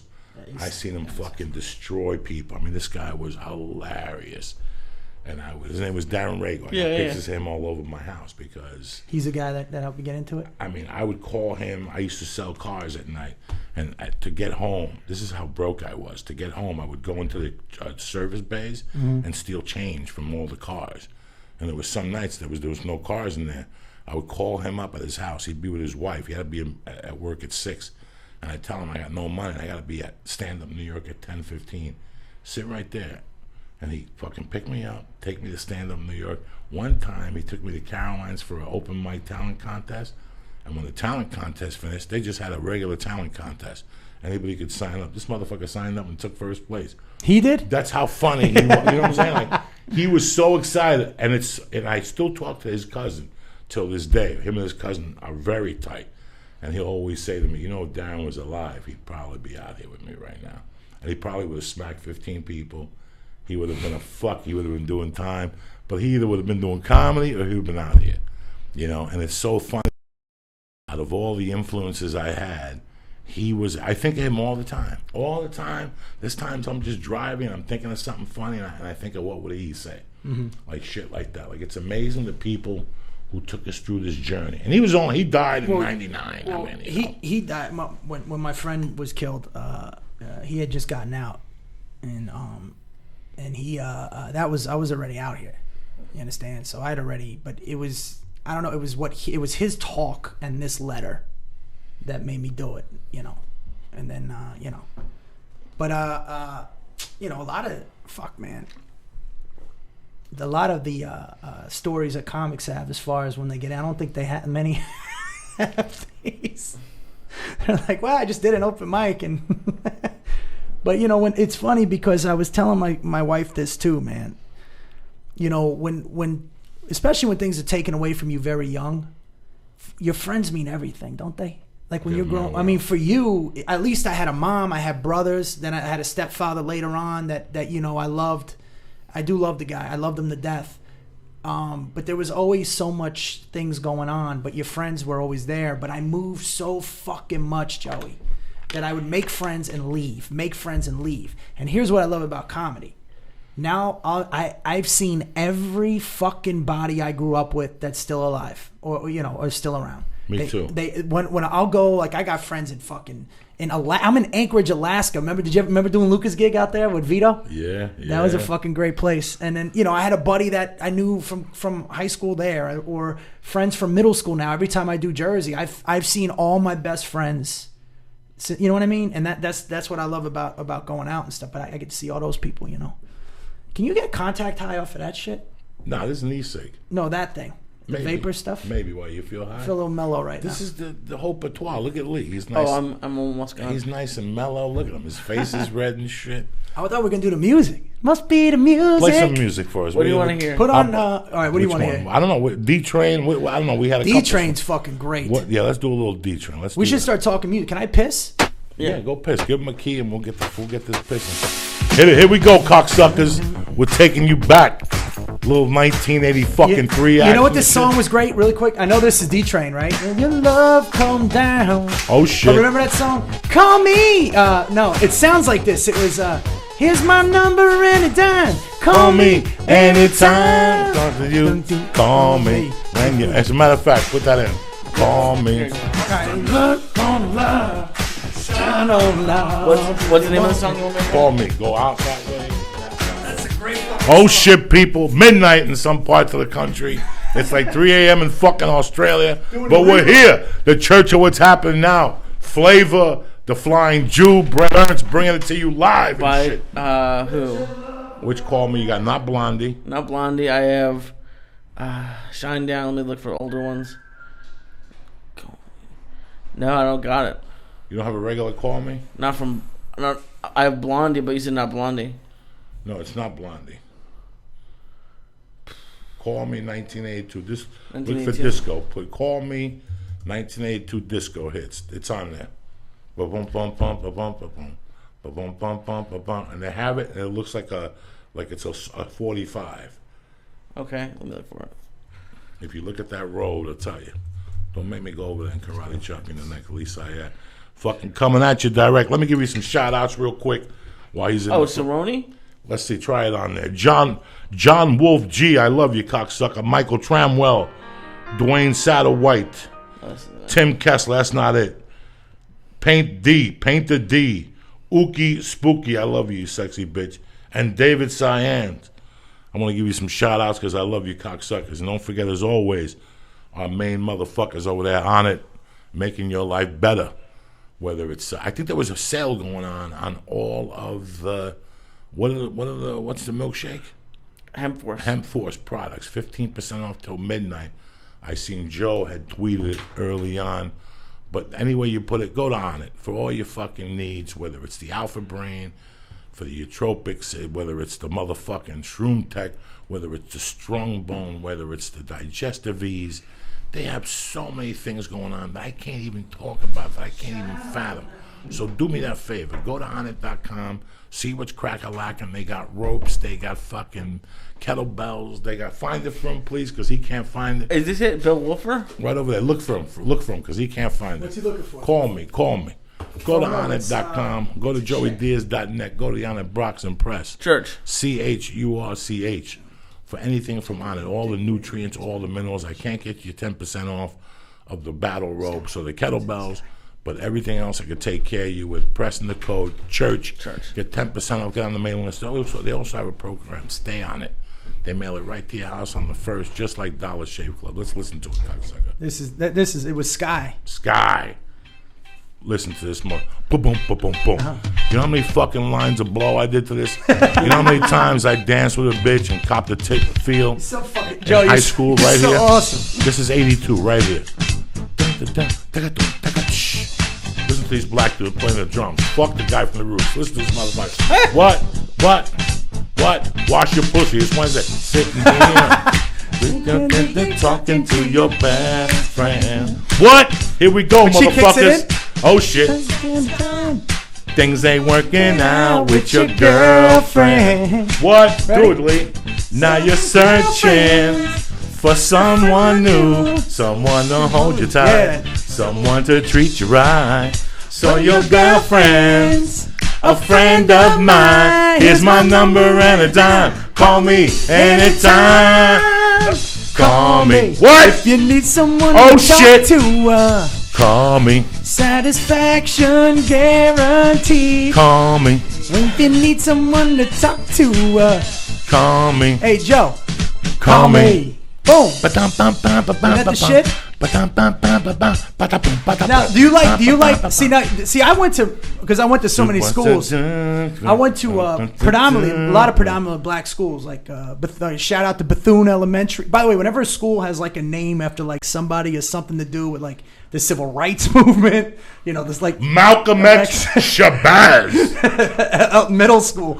I went to Bethune Elementary, Lincoln No. 4. These were kind of rough, rough school. Castle Hill, Deepside, Lauderhill. What if you're listening? So I didn't hear any rock, man. It was all like Planet Rock, Africa, searching for the perfect beat. Put in Africa Bambaataa, searching for the perfect beat. When it goes, beat this, boom, boom, boom, boom, boom, boom, boom, boom. What do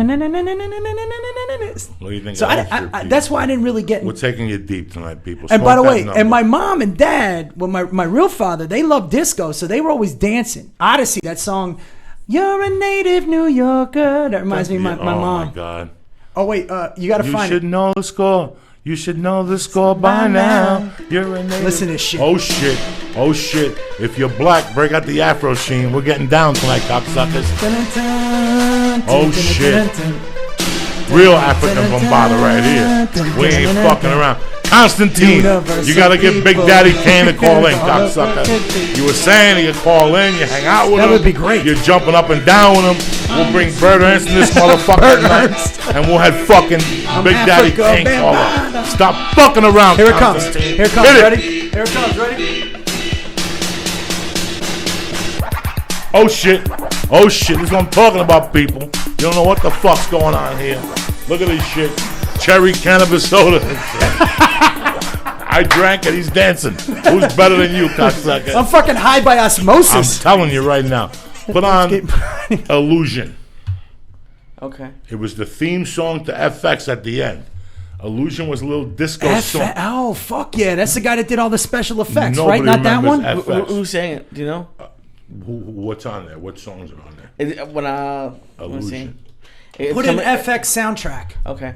Because it's coming up with like non-music stuff and you put Illusion. Of course it is. Nobody knows this shit. Illusion, FX. All right. You see it? Well, your girlfriend's a friend of mine. Is it this? This is a jam, people. That sounds like Van Halen running with the devil. What was that? Did your fucking browser pop up? No, it's the fucking movie. Yeah, that's what I mean. Let's see. Trying to get to the front of the credits. Oh no, it's the end of the movie? Yeah. Yeah. Put down from the beginning now. This was a fucking jam.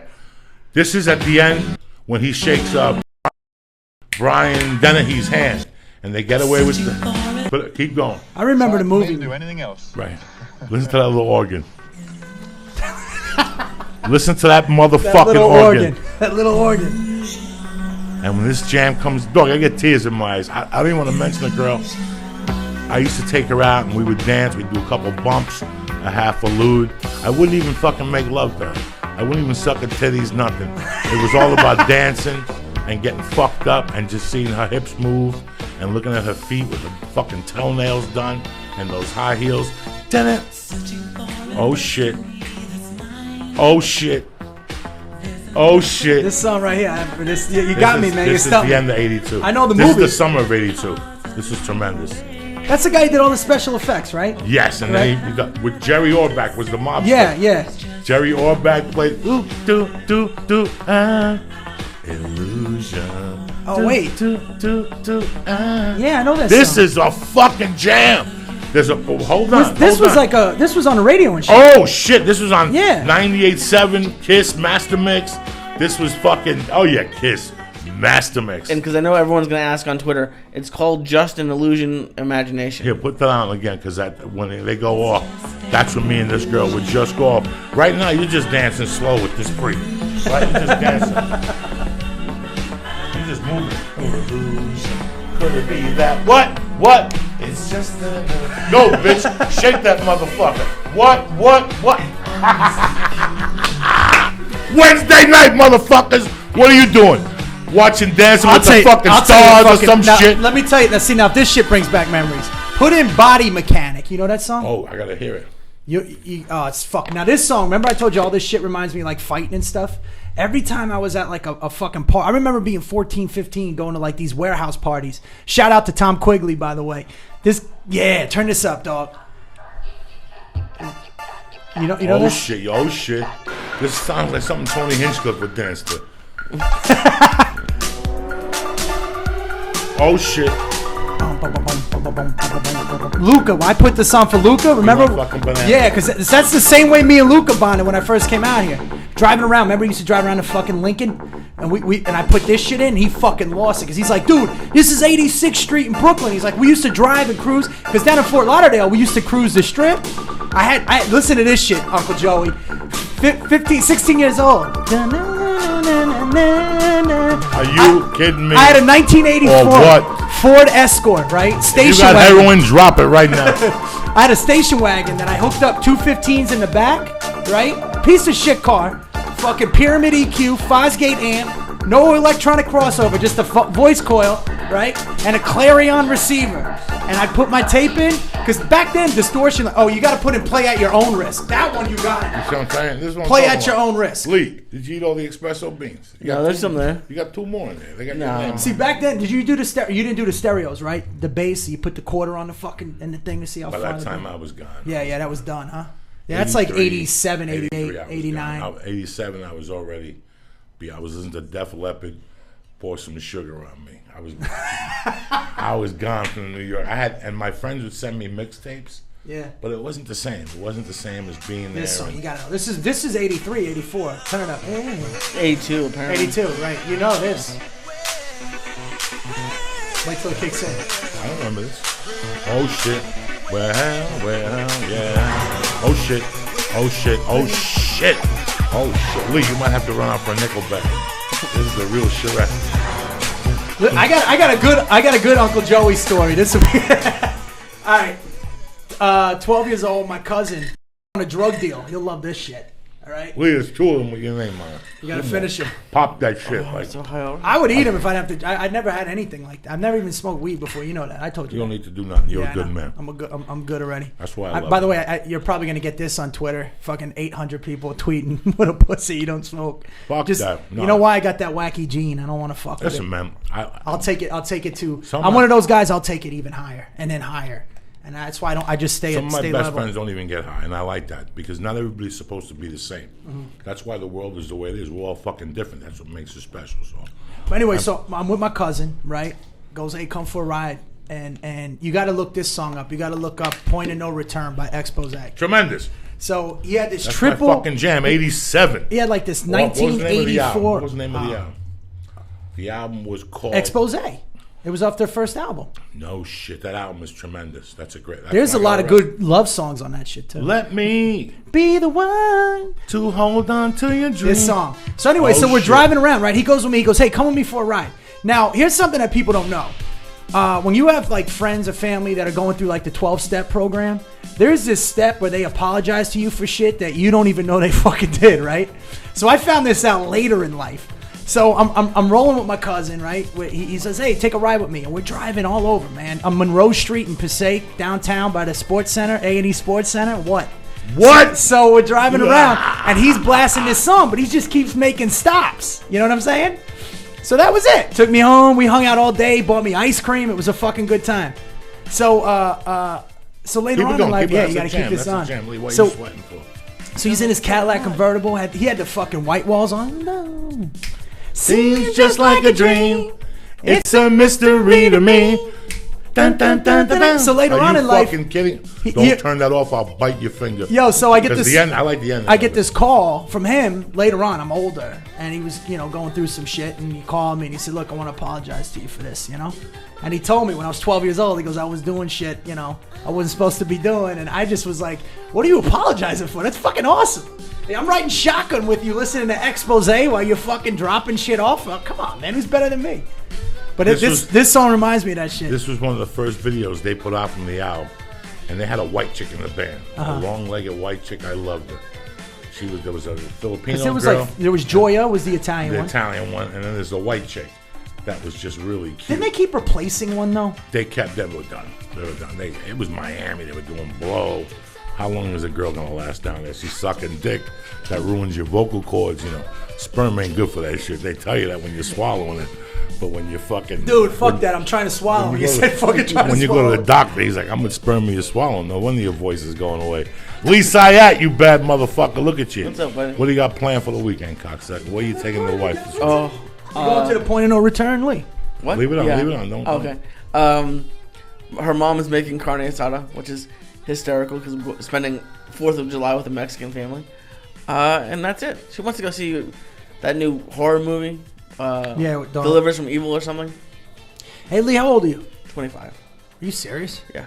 So you're gonna sit there with your eyes closed because you don't like horror movies. I don't. He don't know any of this shit. No. Poor Lee. That's why he's here. Because he's You in. gotta take him to the fucking His father school. sent him to me like Fredo.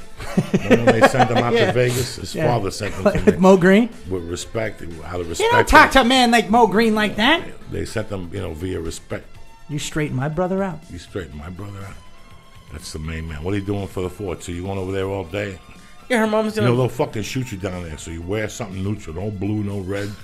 Where's she Chris from? Brown will be Englewood. Yeah, no red, no red. No red, no I blue. know. No, I mean, wait, no, that's a no blue zone. They're all red over there. I don't wear. I just wear.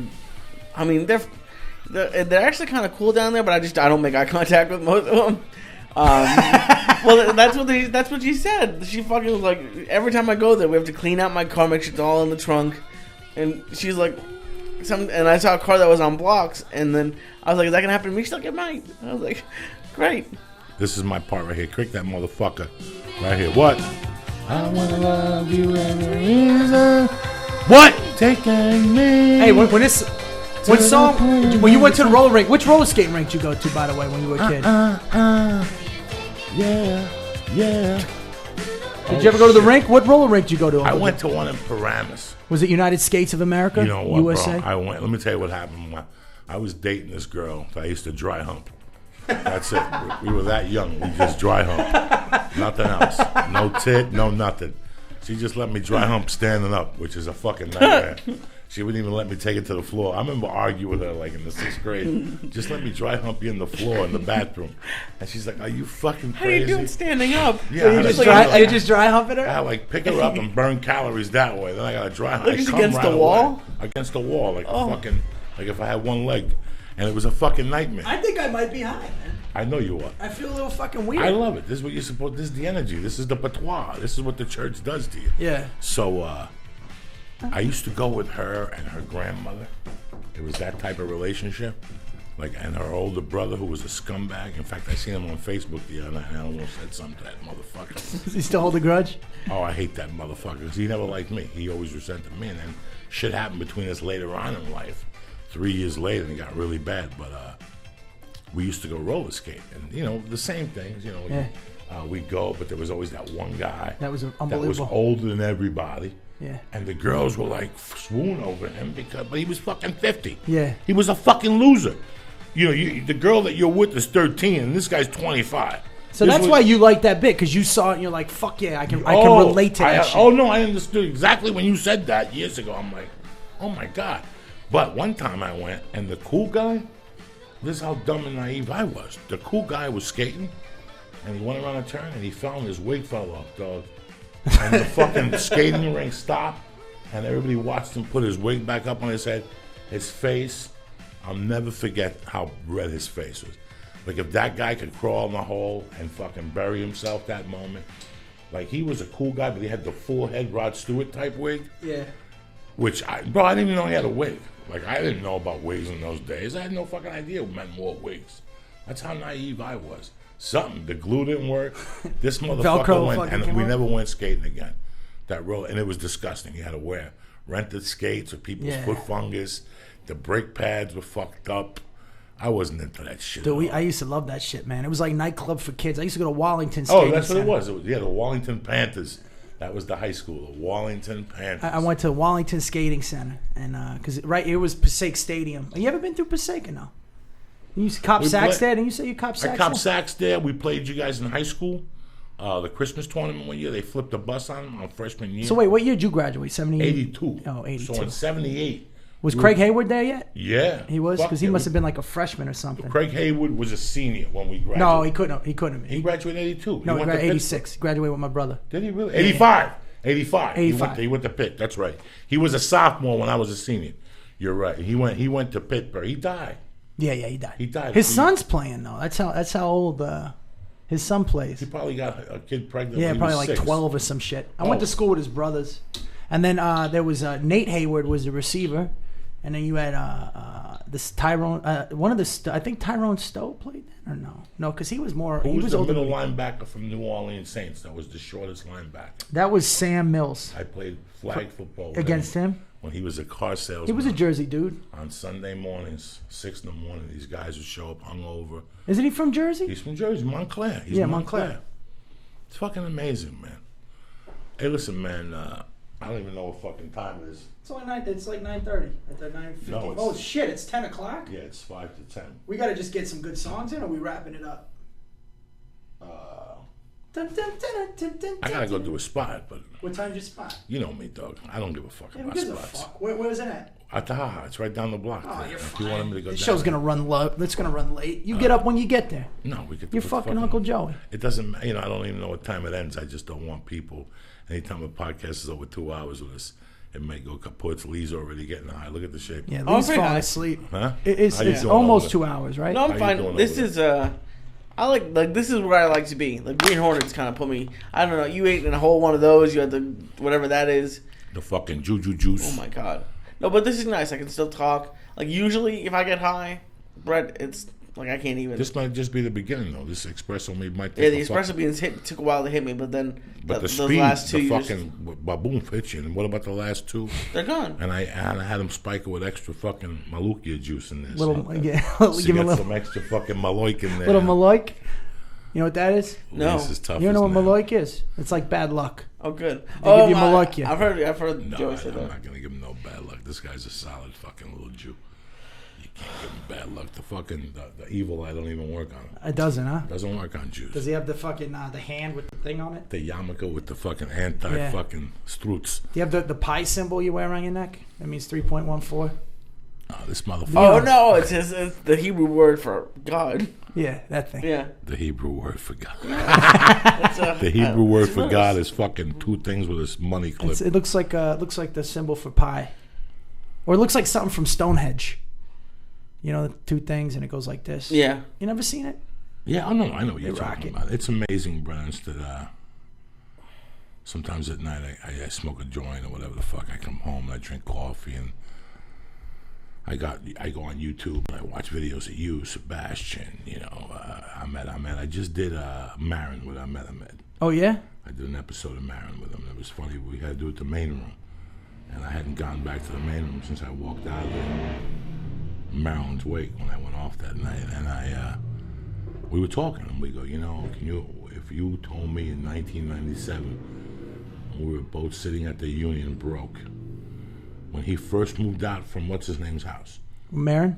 No, when he first moved out of, because it was him, the chubby guy, Wait, you talking about Mark Marin? and Vince Vaughn. No, I'm I talking mean- about Ahmed. Yeah. When he was staying with Ahmed booked a room on Sunset called the Union, which was on Sunset. No, it was Dublin's Tuesday nights. This was before Dublin's. Wow, dude. Yeah, the Fucking, Union. you're going back. The then. Union was 2 doors up from Dublin, and that sushi thing wasn't there. It was the one that was down. It was like downstairs where you. Yes, with the okay, I know. ledge. Yes. Lee, Yes. tremendous, I remember that night. tremendous. But he booked it every Tuesday, and across the street was the Chateau Marmont, and down more is the sushi place.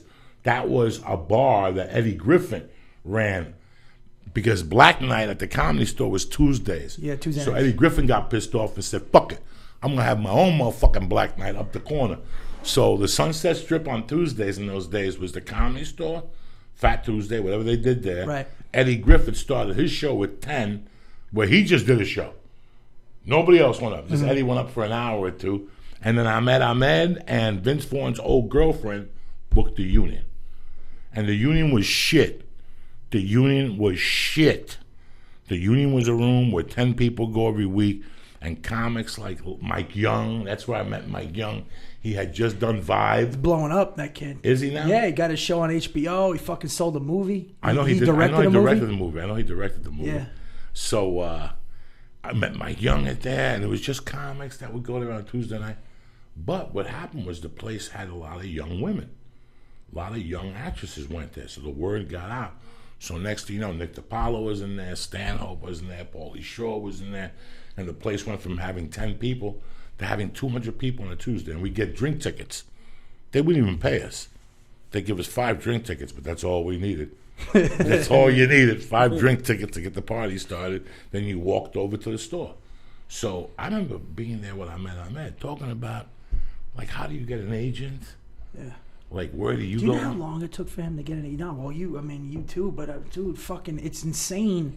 You people have no idea how fucking much bullshit you got to go through. They think they know. At least civilians. I remember me and Ahmed going to a meeting at Wilshire. Me and Ahmed were at the Union one night, and some jerk-off guy came in here, and he goes, "You guys need an agent?" Yeah. Some jerk-off guy, and gave me and Ahmed, and me and Ahmed bought into it, and we both went down to this place on Wilshire at 2 o'clock, and the agent did have no idea what we were talking about. The guy who gave us the car was an assistant. Wow. And when we got there, the guy's like, "I don't need fucking comics. What are your credits?" And me and I looked at each other, and the guy's like, "Get the fuck out of my..." That's how long it was. Like, we were 2 kids with a fucking... And you mentioned fucking Mark Maron, bro. That guy was inspirational, too. Yeah. Dude. I mean, Mark Maron was on blow back then. Mark Maron was fucking nuts.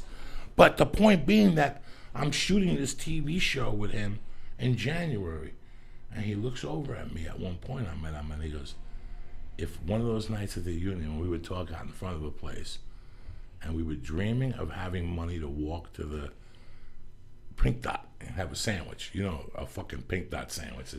I remember us not having money for a Pink Dot sandwich one night, like giggling. Like, I don't even have money for a Pink Dot sandwich, hoping that he would say, "Come on, I'll buy it for him." Him going, "Me neither." you were fishing for the meal? But for him to say to me that day, can you imagine if those nights when we used to, if I told you we were going to be taping a show together for Mark Maron, because Mark Maron did the room all coked up. That's when he was here with Schubert. Yeah, he used to hang out with Bob Baker. That was a complete Mark would hang out with fucking LeBeau and LeBeau. He was in a deep too. crew. Yeah. And then he got his life, and then he left. He got divorced and left, and went to Israel and did the one-man show about Israel, and then he came back, and I saw him when he did the movie Almost Famous.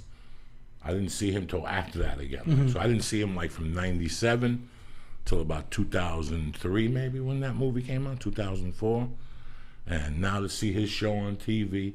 I remember Louis C.K. used to come into the store on Sunday nights when he was a writer on what's the black guy? Not Chris Rock. No, the short, chubby guy, part of the Kings of Comedy tour, Cedric the Entertainer. Cedric had a fucking Mad TV type show on Fox, and Louis C.K. was the head writer and hired me to be a mobster on the fucking show. It was one of the worst sketch shows of all fucking time. But at least Louis C.K. fucking hired me. I came into the store. All those people used to come into the store on Sunday nights and hang out. And now, it's just amazing. It's amazing to see what you've done. All the older brothers are gone, though, man. I don't really see them, man. I don't see you. Obviously, you and Rogan aren't there no more. Fucking Schubert will pop in every now and then. Thank God this last comic standing thing's going on. I mean, I'm glad he made the top 10. To me, that guy's a fucking warrior, bro. He's a warrior.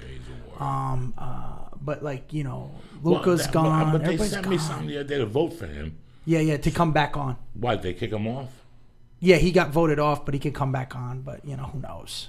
They probably got it. Who knows with that shit, You never know. It's to hear that Sebastian's blowing up and Ahmed and doing all this. It just, I did the Rogan podcast 2 weeks ago, and we got into us, and I told people that we just kept showing up. That was it. We're no better than anybody else, because you could name 10 people who are gone that you were doing comedy at the store. They're gone. Yeah. They've moved on to music or You'll go to a show in Chicago, and now they went back because their uncle died. You'd be fucking surprised how many comics we were here with at the store that are probably gone. You don't even remember. I remember a lot of the girls, like the Georgia Jeans, I haven't seen anymore. Right. Georgia Jean was on Facebook a month ago saying she got out of comedy because of all the men and how disgusting they were when they were talking about Adam Richman raping the girl in Minneapolis. There was an article in Georgia Jean, See, that's the thing, too. There were chicks at the store, though, that hung tight. Paula Bell, Tammy Pescatelli. Shayma Tash. Shayma.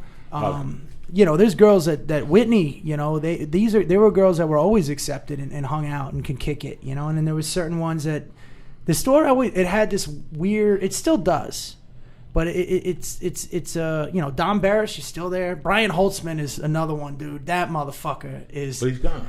Insane. I don't see him anymore. He's a dog catcher in Marina Del Rey or in Huntington Beach or one of those places. And he would come in. He was a hobbyist. Mm-hmm. He was a fucking airplane pilot. Mm-hmm. He would come in late at night when he was drinking and do 15 minutes off the top of his head of craziness. Some of the best comedy. Remember, people would be coming when they heard he was on. People would come and watch this guy. Yeah, man. It was fucking craziness. And the scene, the store's still. I mean, it's still a scene, man. But always remember there was a big difference with, it's like the people that tell you at the water cooler that you're funny, and then you go on stage and it's a big shock. To be funny in the office, it's a big shock. To come to L.A. and be funny, that's one thing. To stick it out.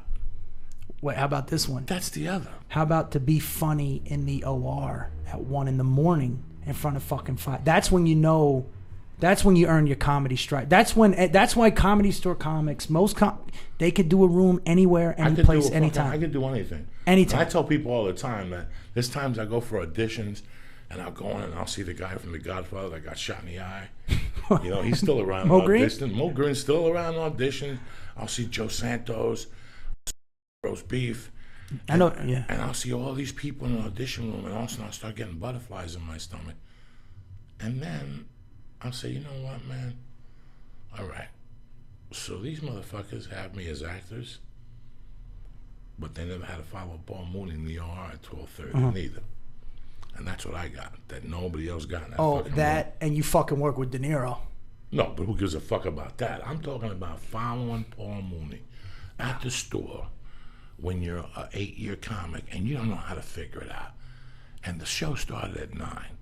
And they've already heard every topic, every joke. Everybody could eat pussy. Everybody's got a big dick. Everybody punched a hoe in the face. You got to come up there, follow Paul Mooney at 12:40 or 10 after 1 when half the room is getting up. Okay? You have no idea what fear is. You have no idea what it is to go up to the store thinking that you're going to go up at 11:30. You're prepared for 11:30, and now it's 10 after 1. When I tell you I have a show at 8, I know I'm going up at 8:45 as a headliner. You're going to Austin next week, right? Yeah, Austin, yeah. Austin, right? You know that you're going up at 8. At the Comedy Store, I thought I was going up at 11:30. But Paul Mooney's up on stage. Or fucking Eddie Griffin's on. Or Don Herrera's on. And you got to find, and that's where my confidence comes from. Dude, also, you know what? Also, because all the clubs in LA are phenomenal. They are. Laugh Factory offers. Every club offers something. The Comedy Store, because it has no MC. I remember I followed Chris Rock one night, and he just, Dice. The first time Dice brought me up, he's like, "Who? I don't know this kid." And then he's like, "How tall are you?" I go, 6'2". He goes, "How much you weigh?" I go, "About $195." There's his intro. And you got to go up, and after either Dice annihilated or just ripped into people, and then I'm doing comedy fucking 4 or 5 years, and you got to figure it out. That's why I remember when me and Caparulo went to Montreal in 2003, he was looking at me and he goes, everybody was complaining because we're doing comedy during the day. And I'm like, we were doing New Faces. I'm like, dude, we're happy there's just a fucking crowd of people that want to laugh. And you could just get up, and that's why we rocked all the Ed Med's rooms. Dublin's, Comedy Store comics. I mean, there was some improv guys like Schwartzen and Zach Galifianakis that would fucking destroy. But on a whole, you couldn't go up at Dublin's on a Tuesday with a fucking notebook and try and read jokes. You had to bring it. I went up at the Dublin twice, and I bombed both times. Yeah, but there's other factors behind that, too. There's other factors. But let me tell you something. The best compliment I ever got was, I got a call one night, like at about 11:45. And it was Pete from the Houston Lap Stop. And he goes, I saw something tonight that I only thought you could do. And it was amazing. I put it together. He goes, you know Johnny Sanchez? I go, yeah. He goes, Johnny's here. It's Thursday, it was Wednesday night, and there was only 24 people. Do you know he got a standing ovation? And he goes, the only other person that did that in my room was you on a Sunday night. That's the Comedy Store, isn't it? That is.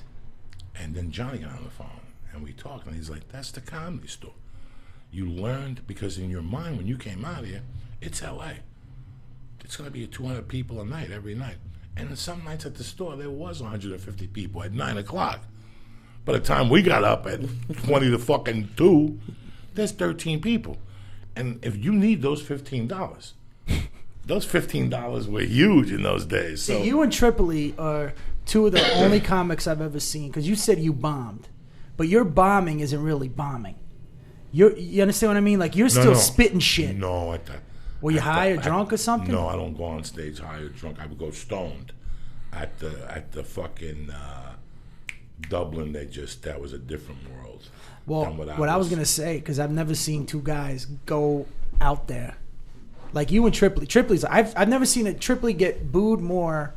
I've never seen a guy with more standing ovations and just as many times as these people been like, getting mad at him. That's when you know you're saying something, by the way. You know what I mean? When you get those fucking mixed reactions, those all or nothing type reactions. Like Tripoli to me, man, that guy would fucking, if there's a destroy, if the times, like, cause something, they would put him up 1:15 in the morning, and he would do that set somewhere else at 10 o'clock, and you could hear, I remember one time fucking, the fucking whole place just was going crazy. When he did that handicap stripper shit, they fucking lost their minds. But yeah, and I'll tell you who me and Sebastian love was Freddie Soto, rest in peace, but not just because he's dead. That motherfucker, man, would come on at 1 o'clock in the morning in front of 7-8 people. You had to do it. But would smoke a cigarette. Yeah, you had to do it. And not even do monkey shit. Not even like try and get him. Just get right into his fucking stories, and the whole crowd, whoever was left, comics would be watching, and you just fucking zeroed in on that guy. That was your practice. Your practice, was going up there and zeroing the fucking and going off the rails. Because like I said, they've already heard everything. The Comedy Store had the people that came in at 8:45 and stayed till 11:15, and then you had another batch that came in about 10:30 and they stayed till 12:30. Then you had another batch that came in about 11:45 that stayed till 2. And then you had the 8 people that had been there from the beginning to the end, the way fucking all through. The way through. And they're in the back having a great time, giggling. Their bar tab is $200. They're staying next door at the Hyatt. They don't give a fuck. They met Andrew Dice Clay. They saw 2 people from their favorite TV show. Rogan, let me tell you, man, that motherfucker. I remember having to follow him and just being lost. Just feeling like a bitch.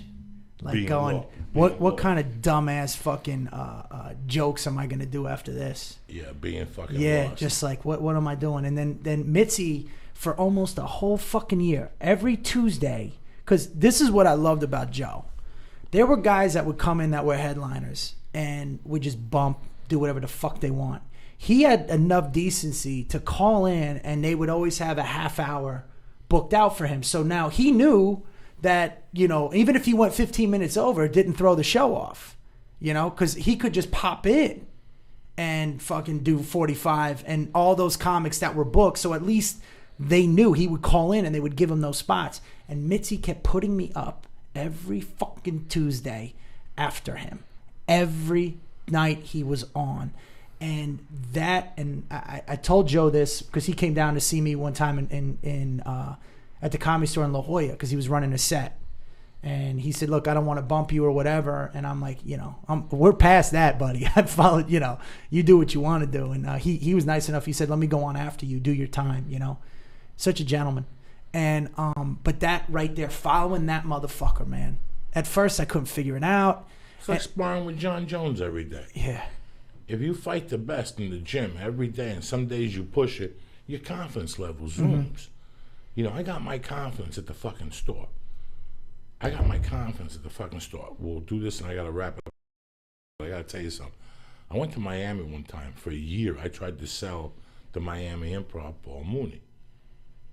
And they would go, oh, no, we don't want him down here. And finally, Paul Mooney did something. And the Miami Improv brought him down maybe in 99. These are the things that, you talked about a movie with De Niro, that's great. But these are the things that, as my soul is leaving my body, when I die, I'm going to look at myself and go, what did I really accomplish? And I'm going to think of the story I told you. This was when nobody would talk to me.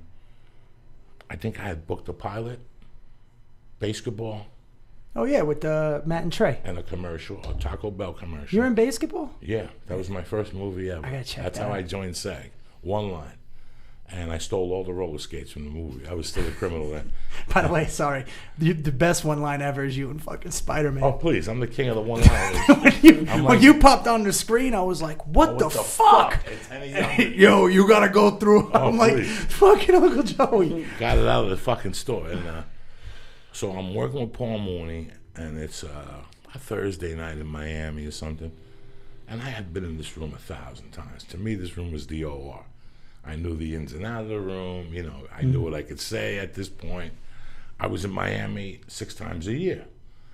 And the people got to know me as a feature act. And you cute. I remember even Dave Attell saying to me one time, you don't have an idea what you're doing. You're building a fan base as a feature act. He goes, I've been in New York all my life. I come out now, I'm working it now. You have a fan base. So I'll never forget going up there. It was one of those nights where nothing is wrong. And I see Paul out of the corner of my eye. You were at the Miami Improv. Yeah, all the time, man. In Coconut That's Grove. one of my favorite clubs. And I saw the It doors just closed, open. by the way. They just closed, yeah. They opened, and this was on the 3rd floor. Forget Oh, about over on the other side. Yeah. Oh, this wow. was That's over way the back. Italian restaurant. Yeah. Across from the fucking frozen drinks. Yeah, Stop the it. frozen drinks, man. Stop it. And I see Paul Mooney out there, and he doesn't close the door. He leaves the door open, and he's yelling at the bar staff and going like this, pointing at me, and I'm like, oh my God, I've known this guy for 2 years. I've been following him for a year. I got him into this club, and he's out there complaining about me because I'm being dirty. This is fucking Paul Mooney, the famous Paul Mooney. I'm watching him yelling. I can't hear what he's saying, but I'm watching him yelling, pointing at me on stage. Yelling. And all of a sudden I go, all right, thank you. And I get off, and I killed, but I don't know what just went on out there. And I got off the stage, and I go through the back door, and as I'm going through the front, I see Paul Mooney, and I sit at the bar, and I don't say nothing. It was John, the black bartender, who his father was a famous black photographer, who went with Muhammad Ali for a couple of years and photographed him and photographed Richard Pryor, and he had pictures of Richard Pryor, and the movie about Tarantino with the black chick with De Niro, where they rob... Not Foxy Brown, no. The other one like that. What's her name? Jesus Christ. Tarantino made 2 movies. Yeah. I'll tell you. She's beautiful. Yeah, Sandy Brown, whatever the fucking name of Sandy Brown. There you go. Sandy Brown's a beautiful black chick. Tarantino made a movie that got released Christmas Day, 97 or 98. It's got fucking the guy from Friday. Jackie Brown. What was her name? Let's see. Was it the 70s chick? She was like the hot 70s chick? He had her father. Pam Grier. Grier. His father photographed him and Pam Grier. When Richard Pryor used to date Pam Grier, they flew this bartender's father out. To make a long story short, I knew the guy. And I go, just what happened out here? Was Paul Mooney mad at me? And John turned and he goes, mad at you? Bud Friedman was in here. That's what it was. Bud was at the bar. And I guess he was in the back room now. Right. But Paul Mooney was yelling at Bud, you hear that? You hear that laughter? That's comedy store laughter. That ain't the improv. That's comedy store laughter. Because I guess Bud didn't like Paul Mooney. Right. So Paul was in there going, that's comedy store. That's what the comedy store teaches you. 20 years from now, they'll be asking people where they learned how to do that type of comedy. And they're going to say the comedy store. Dog, I just sat there frozen. Like, this is one of the greatest. Like, you were doing so well, it got him so amped up. It got him so amped up. And he knew I developed that. I did get that from the comedy store. When I worked in the comedy store, I was a shell of a fucking comic. You know, by 2002, I had become a comic. I wasn't a headliner. I was a comic.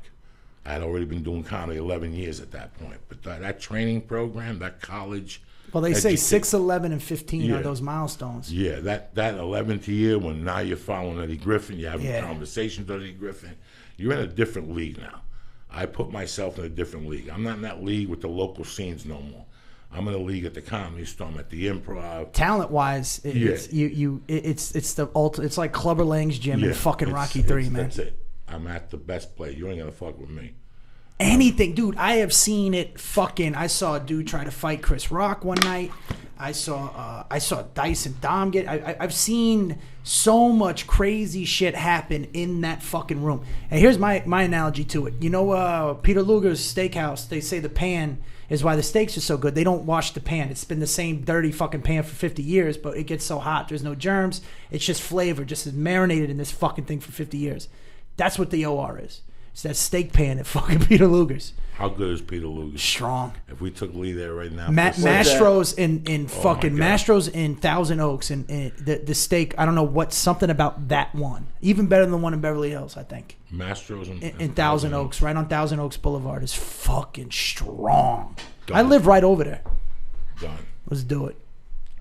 Let me tell you something. Bret Ernst, it has been a fucking pleasure. Joey, I love it. And I knew it was going to be a pleasure. I knew it was going to be a pleasure just because the music and it took me a while, and I'm happy that you came on. You're man. A great nephew. You're one of my favorite nephews. Let me do a little thing here, then we'll close up. Give me 2 minutes here. Again, listen, why fuck around with yourself? Be a good friend to yourself, all right? You want to be the best human being you could be. You want to be... What the fuck are you laughing about? That's the longest on-it commercial Because I didn't in finish history. it before you fuck. I want to give honor to equal opportunity employment here. I'm not prejudiced. So what I'm trying to say is go to honor.com. See what they have to offer you. Maybe it's the digestion. If you want to start with Alpha Brain, it's a money-back guarantee. You don't have to return the fucking product if you don't like it, all right? Go to Honor on joeydiaz.net. If you like what you fucking see, boom. Put in Church. CHURCH, get 10% off. That's it. That's all I got to tell you. I can't fucking tell you again. Everybody's on a diet in this country. Everybody fucking doesn't know what the fuck to eat. You know, I got stoned. Should I eat a peanut butter and jelly? I can't eat it on white bread. I'm gluten-free. Eliminate all that. Naturesbox.com. Nature's Box are nutritious fucking snacks that get delivered right to your fucking door. You understand me? You don't got to leave the house. You go online, whether it's the Sesame Street, the black and white granola, the fucking spicy pistachios. Listen, everything they got, you can fucking bank it. The cocoa fucking, I still eat those fucking things. And Lee, I will not give you a I never get that bag. You never get the bag because you're never around. I'm never around. So if you're not around, I can't. Dude, you're the greatest fucking pitch man I've ever seen. I ain't fucking around with you people. You want fucking snacks? Nature's Box is a delicious, nutritious Nature's snack. pussy. And it gets delicious. It's fucking right? delicious. Nature's Box gets delivered right to your house. You're going to love it. Try, and you know what the best thing? The first time you order it, 50% off their first order. Go fucking crazy. Go bananas. Go to joeydiaz.net. Go to the Nature's Box and press in Joey. Boom! Joey. Get 50% off. Not 10, not 20, not 30. A half. Boo! 50% off tonight, right now. Now. You ain't doing dick with your fucking time. Can you pitch me in Addison? I meant at the Austin. I'm gonna take care of you. No, I want to hear you pitch me like if I was fucking Nature's Box. I'm so high. I feel like I might go home and use that Nature Box code and spend like $1,000. I hope you do. Use the code. Joey. Everybody I gets think the I am fucking too, credit. man. I wouldn't know. They're But delicious. I'm not even fucking with you. The sesame sticks, the fucking the I cocoa almonds. I meant the high thing. Delicious. All right, naileditlife.com. Again, vapor pen, fucking the Gummy Bears, Gummies Hermanos, the best. But the vapor pen is one of the best vapor pens on the market, if not the best one. For you wax cocksuckers, you get a lifetime guarantee. You got a problem, you call fucking David, he'll ship you a new fucking battery. Customer service is key with these cocksuckers. I would not lie to you, that's important. You get 20% off your order. If the pen is $50, you get it for what, $40 or something like that? Yeah. Who gives a fuck? Go to naileditlife.com right now. See what they got. Order your vapor pen right now. Order right fucking now. Why fuck around? It's Wednesday night. You'll have it by fucking Monday. You'll be smoking waxes and getting high and seeing the devil, just like me and Lee. You understand me? Also, listen, I don't know what the fuck you're doing, whether you live in San Antonio, whether you live in Midland, whether you live in Houston, whether you live in Dallas, whether you live in Addison, whether you live in Beaumont. I don't give a fuck where the fuck you live. Fucking July 9th through fucking the 12th, my main man here, what's your name again? Bret Ernst is going to be live at the fucking Austin Cap City Comedy Club Wednesday through fucking Sunday. I don't know what the fuck you're doing in that area. Get in your car, get some reefer, drive up to Austin, wear your sandals. If you're a woman, you have to shave your fucking armpits, put pachuga juice on your pussy. But make sure you go up to Cap City and watch my friend. He's got a show on Wednesday night, one on Thursday, 2 Friday, 2 Saturday. You're going to laugh your ass off. He's a sweetheart of a guy. You heard him here tonight. Would I fucking pitch you something wrong? You think I'm going to send some fucking dude out there? Some fucking jamoke? Yeah, some fucking jamoke. With 3 jokes. I'm sending you a fucking pro here. I don't give a fuck what you need to do. Houston, Dallas, Midland, fucking Odessa. Get in the fucking truck. Kill the chicken. Drive up to fucking Austin. Get stoned, eat some fucking barbecue, stand online, but most important, go see my little brother, Bret Ernst. And also you can get my website's BretErnst.com, BRETERNST.com. You can subscribe to my podcast as well. It's called The Bret Ernst Show. I do like top 10 lists. I got to have you on, Joey. This is what I'm talking about. Top 10 of all time. What are you going to do next? Are you going to sit there in your house in Texas and sweat like a fucking pig? What the fuck? Get in your car, go to Austin, get some kolaches. Get some fucking barbecue. Who's better than you? Smoke some reefer. He don't smoke weed. Go to Fat Sal's. It's opening up. Fat Sal's, but he'll take you could blow a shotgun in his face. He don't give a fuck. He'll take the smoke like a soldier. Not like one of those girls that takes the cum to the face, then keeps her eyes closed. And you got to walk her to the fucking bathroom like a service dog. Fuck that shit. And that's it, cocksuckers. The church live on a Wednesday night. You're going to get this happy 4th of July. I don't know if you guys are lonely and you want to do a fucking podcast on Saturday. I don't know. We're back Monday, 7/7 at 6 a.m. That's all I got to tell you right now. Like I said, I gave out shout-outs. God bless you. Again to Bret Ernst. Again to my man Lee Syatt. Again to On It. Dollar Shave Club. Nailed It Life. And fucking naturesbox.com. I love you cocksuckers. All right, stay black. Have a great weekend. What song are you closing with, Lee? Oh, shit. I didn't even think about it. We have so many. How about Rumors? That's a good one. So my man can dance a little for you because Brent's going to dance from the scratch. Okay. Put the camera ready for Brent. She's going to break it down for you, cocksuckers. All right, I'll get ready. Now that the show... Oh, do you want to say where you're going to be? I'm going to be next weekend. I'm in the San Jose Improv, the 10th through the fucking 12th. 7/18, I'm at the South Point Casino. One night only, a Friday night in Vegas. Uh-oh. Pack your bags, get your fucking ecstasy, and come on down. It's one show. You could go out to dinner, get a steak, go out dancing, get your dick sucked, and your balls licked like Biggie in 95. And then 7/25 and 7/26, July 25 and 26, I'm at fucking Reno at the Pioneer Comedy Club. Come on down, cocksuckers. All right. Thank you, Lee. You're welcome. Now that the show's over, remember to go to naturebox.com and order great tasting, healthy snacks at 50% off. Snack smarter in the new year with healthy and delicious treats like everything bagel chips and baked sweet potato fries. Support this podcast to get 50% off of your first order. Go to naturebox.com, promo code Joey. That's naturebox.com, promo code Joey. Yeah, what the fuck is this? It's empty, cocksucker. Yeah. Oh, shit. Bust it. Oh, shit. Have a great weekend. I love you, cocksucker. Stay black.